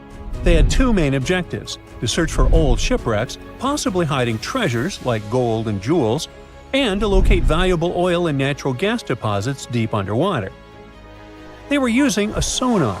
Basically, this equipment is like a sound-based radar. It sends out sound waves underwater, and when those waves hit something, like a sunken ship, they bounce back. The system can figure out where and how far the object is just by listening to the echo. So, the couple was scanning the seafloor with this equipment more than 2,000 feet below the surface. And then, out of nowhere, they found something way more interesting than gold or oil. They found stones. Not just any stones. I'm talking huge, perfectly arranged stones. Kind of like a mini version of the pyramid at Chichen Itza. Or even better, like a bunch of tiny submerged Chichen Itzas. Yep, they saw that. Or at least, they think they did. The thing is, sonar doesn't work like a camera. It definitely doesn't record video or take actual pictures underwater. What it does do is create images using sound. And those images are usually just outlines or shapes, kind of like a blurry black and white sketch. It shows you where things are, but not exactly what they look like. And that's exactly what happened back then. The equipment started producing images of these perfectly organized stone structures, and it really looked like some kind of urban development. I mean, the site was just too organized, too symmetrical to be just random rocks. But it sounded too good to be true. I mean, this discovery could totally change everything we know about ancient civilizations on the American continent. So the scientists decided it would be too irresponsible to announce anything without finding more evidence first. And that's why they decided to go back to that same spot. This time they sent down an underwater remotely operated vehicle to actually see what was going on beneath the sea. See? This robot was basically an underwater cameraman. And yep, it confirmed it. There was definitely something strange down there. It looked like an ancient city made of huge smooth blocks of granite. These rocks were about 8 feet by 10 feet. Some were in pyramid shapes, others were circular. Some seemed to be deliberately cut and then stacked on top of each other, while others appeared isolated from the rest. Together, they looked like they were forming corridors and outlines of rooms. It was like finding large buildings in the middle of an underwater desert. These images were enough for Zalitsky to seal the deal. Back then, she confirmed that this amazing structure, her words, could have been a large urban center. Again, her words. Then the couple started to speculate. They said that these structures were probably built more than 6,000 years ago, which would make them older than the Great Pyramids of Egypt. It's even older than the famous Maya, the civilization that used to live in the Americas and is known for their ancient and advanced temples. The research also suggested that these structures might belong to a civilization that lived on the American continent thousands of years ago, and that we didn't even know about. This supposed civilization once thrived on a 100-mile land bridge connecting Cuba to Mexico's Yucatan Peninsula. But then, something catastrophic happened. According to their theory, the Earth's faults shifted beneath the surface, leading to a massive earthquake. Then, in the blink of an eye, the entire bridge was destroyed. The land was swallowed up by the sea and ended up at the bottom of the ocean, and this civilization disappeared. Of course, all the connections to the famous Atlantis myth got the media totally hooked on the story. News websites ran headlines like "Lost City of the Caribbean Found" and "Atlantis Found in Cuba." So, could that really be Atlantis? I mean, did they finally find the remains of this supposedly super advanced and lost civilization? Well, it's hard to say. From the start, part of the scientific community wasn't buying into the story too much. First, there's the issue of the date. Saying that this civilization existed at this spot at least 6,000 years ago just wasn't very credible. Then, some European archaeologists argued that the stones they found using sonar might just be natural limestone, not perfectly sculpted granite. And third, it was too deep. Even with the whole theory of earth faults opening up and swallowing everything, it's still hard to explain how an entire city ended up so deep in the ocean. For comparison, there is Heraklion, a real ancient Egyptian port city that got submerged. Today, it is only about 19 feet underwater. But this so-called Atlantis city is at depths between 2,000 and 2,460 feet. See how that's totally different, right? People think it would have taken around 50,000 years for such stone structures to sink to the depth where they are said to be found.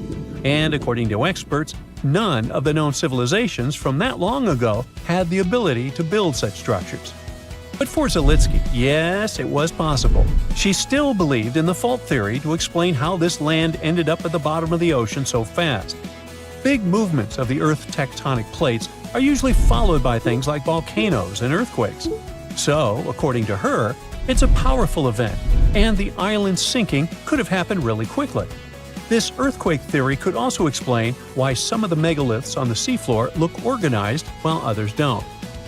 But to really prove any of this, they needed a specially designed robot to go down there again and take samples of the rocks and sediment. That way, they could figure out how old the rocks were and maybe even find signs of human life, like carvings, sculptures, or artifacts. The problem is, drilling into those structures isn't easy. They look like granite, and drilling granite that deep underwater is seriously tough. And more than anything, they needed money to do it, a lot of it. So maybe they just never got the funding.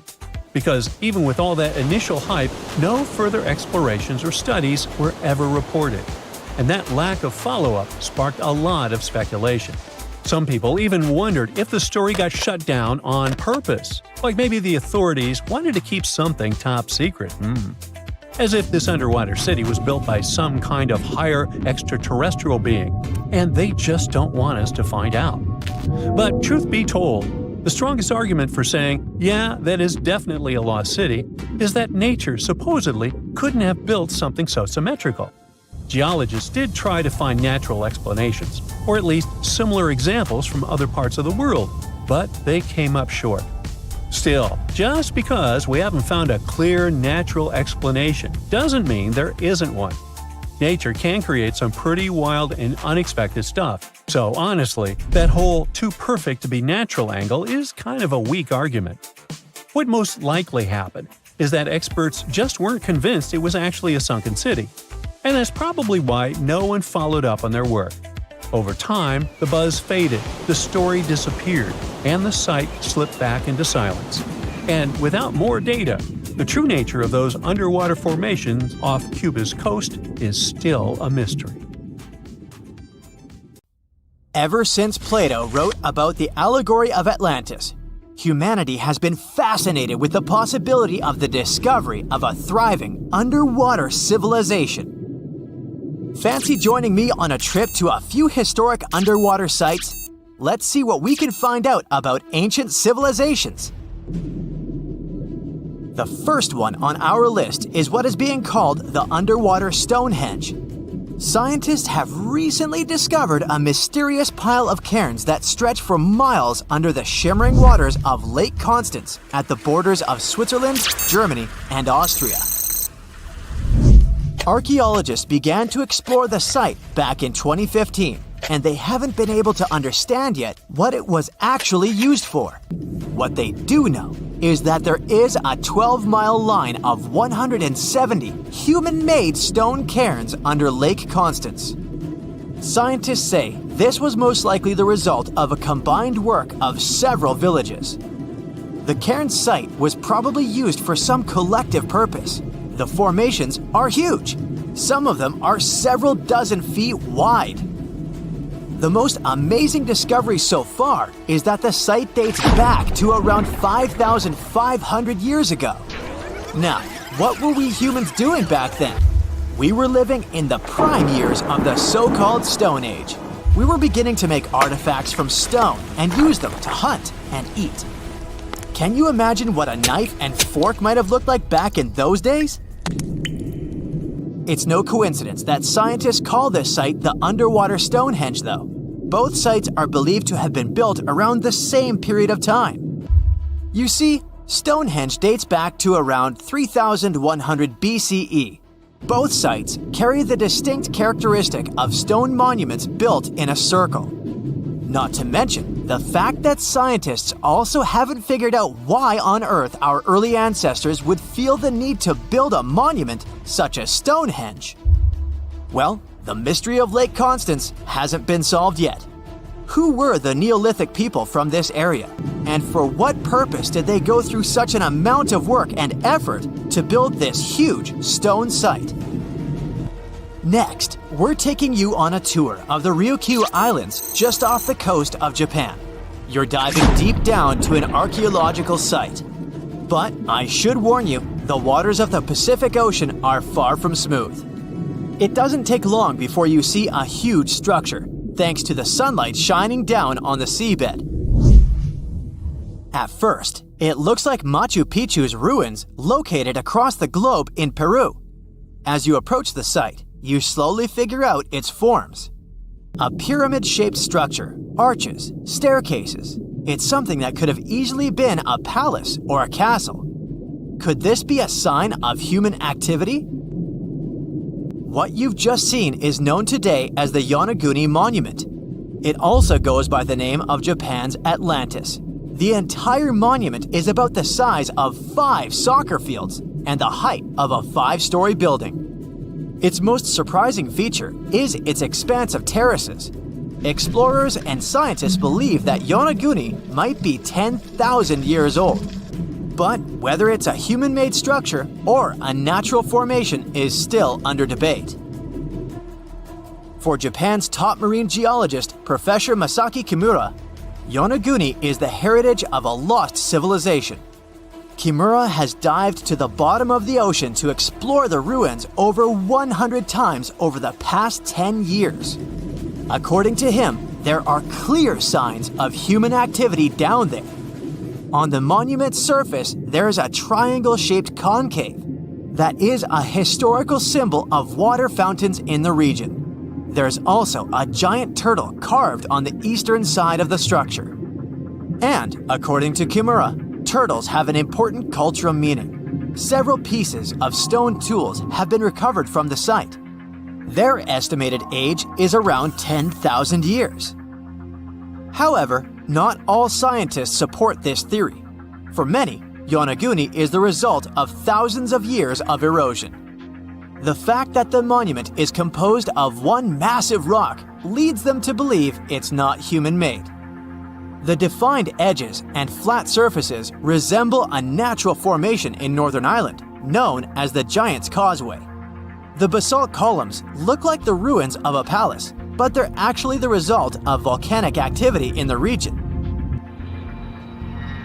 Now, you're flying to the coast of Greece, 4 hours away from Athens. More specifically, you're in the Peloponnese Peninsula. You dust off an old snorkel and head for a free dive on a bright sunny day. Sometime into the dive, you start noticing patterns on a seabed. 13 feet below the surface, outlines of familiar objects start to appear, one by one. As you continue swimming, what looks like the outline of an entire city emerges in front of your eyes. Are you wondering how water could have taken the whole city? Rocks are perfectly aligned into what appears to be the foundation of a building. This is Pavlopetri, an ancient city you've probably heard about for the first time. It was discovered by Nicholas Fleming, a British oceanographer, when he was on vacation in Greece. He had heard rumors about Pavlopetri's existence and indeed found several artifacts on the seafloor. He went back to the area a year later with the team. They found a site filled with pots, storage vessels, and tools. A kernstone, for instance, is a tool used for grinding grains and turning them into flour.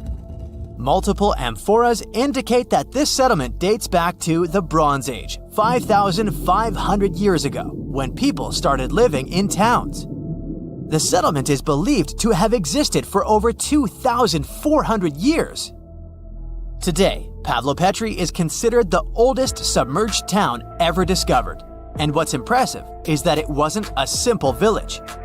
It was a vibrant port city with stone buildings, a marketplace, streets, and even squares. The next stop on our voyage is one of today's most famous underwater cities that has been turned into an archaeological park. The city of Port Royal in Jamaica exists only below the surface, but in 1692 it was one of the wealthiest cities in the Western Hemisphere. Port Royal was the center of the British Empire at the time and an important trade city that attracted people from all over the region. It was also home to real-life pirates of the Caribbean. On the morning of June 7, 1692, the people of Port Royal met a different fate than they had probably expected. The city woke up shaking. People were thrown out of their beds by the power of a massive earthquake, ranking 7.5 on a Richter scale. One survivor said he had seen Earth opening up and swallowing the whole town. What he said could be true, as the city was mainly built on sand. The ground swallowed buildings, roads, you name it. Geysers erupted, and finally, waves as big as 10-story buildings hit the city. About 33 acres of the city disappeared under the water. Amazingly, most of its 17th century remains are still in good condition under 40 feet of water. Archaeologists have found taverns, storage rooms, kitchens, and recreational buildings used for diverse purposes. You can also see a grand lion statue, a submerged bridge, and many picturesque arches. Of course, I saved the best for last: India. Just off its coast lies another sunken marvel. A site known as the Lost City of Cambay is located in the Gulf with a similar name. It remained undiscovered until 2001, when the National Institute of Ocean Technology made a routine water assessment. With the help of sonar technology, which sends a wave sound to the bottom of the sea, they found something far beneath the surface. Images showed well-defined geometric shapes spread along a 5-mile stretch. The remains date to more than 9,500 years ago, meaning this civilization was lost at around the end of the Ice Age. Debris recovered from the site included construction material, pottery, beads, sculptures, and even bones. Scientists argue whether these artifacts are indeed from the site, but if they truly are, then the lost city of Cambay might be the oldest civilization in the world. Hold your breath, we're going to the seabed. What do we have here? A lot of fish, octopuses, coral reefs, perfect circles of unknown origin, shrimps, stingrays, sharks. Wait, what? Hold on. What are those perfect circles on the seabed? Wow! Perfectly symmetrical, 67 feet in diameter with a clear outline. 1, 2, 3, 10, 20. There are so many of them. 1,300 strange rings at the bottom of the Mediterranean Sea. What are they doing there? How did they appear? Try to guess.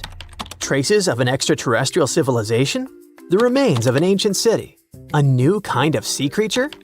There's a 99% chance you won't be able to give the correct answer. But here's a little hint. There's a connection between these circles and the Ice Age. It seems that the mystery has become even more complicated, but let's find the answer together. So it all started in 2011. Marine biologists discovered mysterious circles at the bottom of the Mediterranean Sea, and the first question that arose was why no one had noticed them before, given the vast territory these circles occupied. The fact is that a big part of the bottom of the Mediterranean Sea is too shallow and close to the shore. And for this reason, no one is engaged in mining there. At the same time, the bottom is too deep for scuba divers. Thus, the circles were in some kind of blind spot. Let's move on. The circles are approximately the same size with a clear outline and perfect symmetry. But the strangest thing is that there's a dark spot in the center of each of them. Visually, it looks like a fried egg with a yolk in the middle. In 2013, biologists discussed the discovery at a scientific conference and made assumptions about the nature of these circles. Perhaps they were connected to underwater volcanoes that left such strange marks after the eruption. Perhaps it was a strange geological formation. But why are they so perfectly round? It doesn't look like they appeared by accident. Okay, let's move on. Is it possible that it's coralline algae growing in weird shapes? You can guess as much as you'd like, but scientists needed to go down to the bottom and study the rings up close. So they did. In the center of the ring was a large protrusion formed by red calcareous algae. This ledge was several feet high and wide, and there were swaying fan-shaped growths at its top. The strange ledge was surrounded by some kind of pale scree that looked like debris. The black ring itself consisted of rhodoliths, accumulations of hard, rocky algae. Scientists realized that those weren't just circles. They seemed to be alive. Okay, more questions appeared. Let's say it's some kind of strange algae. But why form these circles? What made them this way? Scientists took samples of the material from the center of the circles and found out that they were about 21,000 years old. At that time, large-scale events were taking place. They changed the appearance of Earth and the fate of all creatures living on it. 21,000 years ago was the peak of the last ice age. The Mediterranean Sea was much smaller and colder than it is now, and the seabed on which the mysterious rings appeared was closer to the surface. Now it's dark here, but at that time, this place was illuminated by sunlight passing through the water. Scientists also discovered several caves with layers of sedimentary rocks near the circles.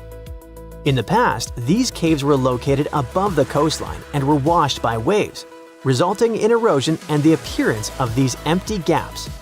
Now they're completely underwater. Okay, what does this give us? The cold sea was not too deep during the Ice Age. What's next? Next, the scientists found out the nature of these strange ledges in the middle of the rings.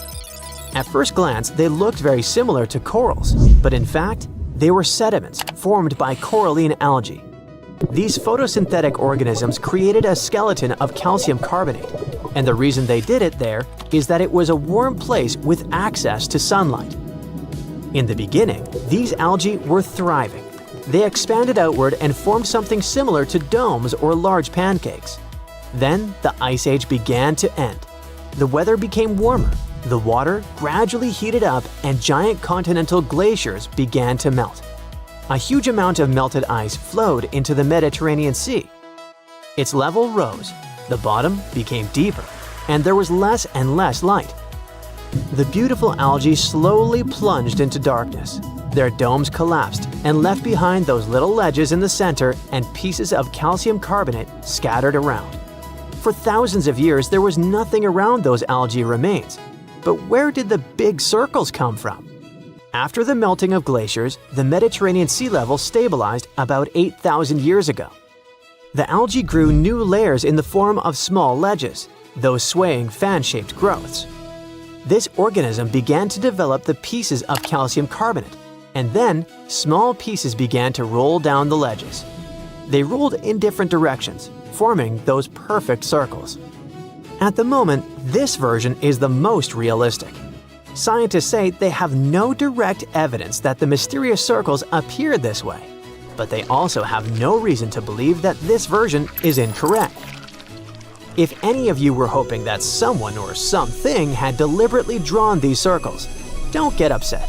There are other mysterious circles on the seabed, and this time they were created for an important purpose by one amazing creature. In 1995, divers noticed beautiful circles with a geometric pattern right on the sandy bottom of the shores of Japan. It looked like someone had drawn them on the sand. The circles weren't ancient because otherwise the water would have swept the patterns away. Indeed, soon those drawings were erased, but then new ones appeared. Nobody knew what was going on. Was someone drawing stuff to tease divers? But it turned out to be much cooler. The patterns were supposed to attract females, and this someone who drew them was a small, white-spotted pufferfish. The males of these fish flap their fins on the seabed, swim in different directions, and thus draw amazing patterned circles. They have no art education, and they probably can't think abstractly, but they really want to start a family. These fish are about 5 inches long, but their artworks are about 7 feet in diameter. These little artists try their best, but what happens afterward? The female swims in, looks at the pattern, and gives her score. If she likes the pattern, she's ready to start a family. If she doesn't like the drawing, she dashes away and leaves the poor pufferfish with a broken heart. Nothing much is known about the drawings. Scientists can't get into the fish's brain and find the answers. All we can do is observe. And during long observations, scientists noticed some curious things. Around the center, there are perfectly aligned gaps and patterns. The fish not only draws outlines on the seabed, but also decorates them with fragments of shells. That is, the male tries very hard, like an artist working on their painting. The fish creates this masterpiece within 7 to 9 days. After that, undercurrents wash it away, and the fish has to rebuild it if the female doesn't like this work. But if the female chooses the male, they become a couple. The female lays eggs in the center of these circles. Then she swims away, and the male stays with the eggs for 6 days to protect and care for their offspring. The behavior of these fish is similar to that of bowerbirds, birds that build small huts out of twigs and leave and decorate them with colorful berries and flowers. And all this in order to attract a mate to create offspring.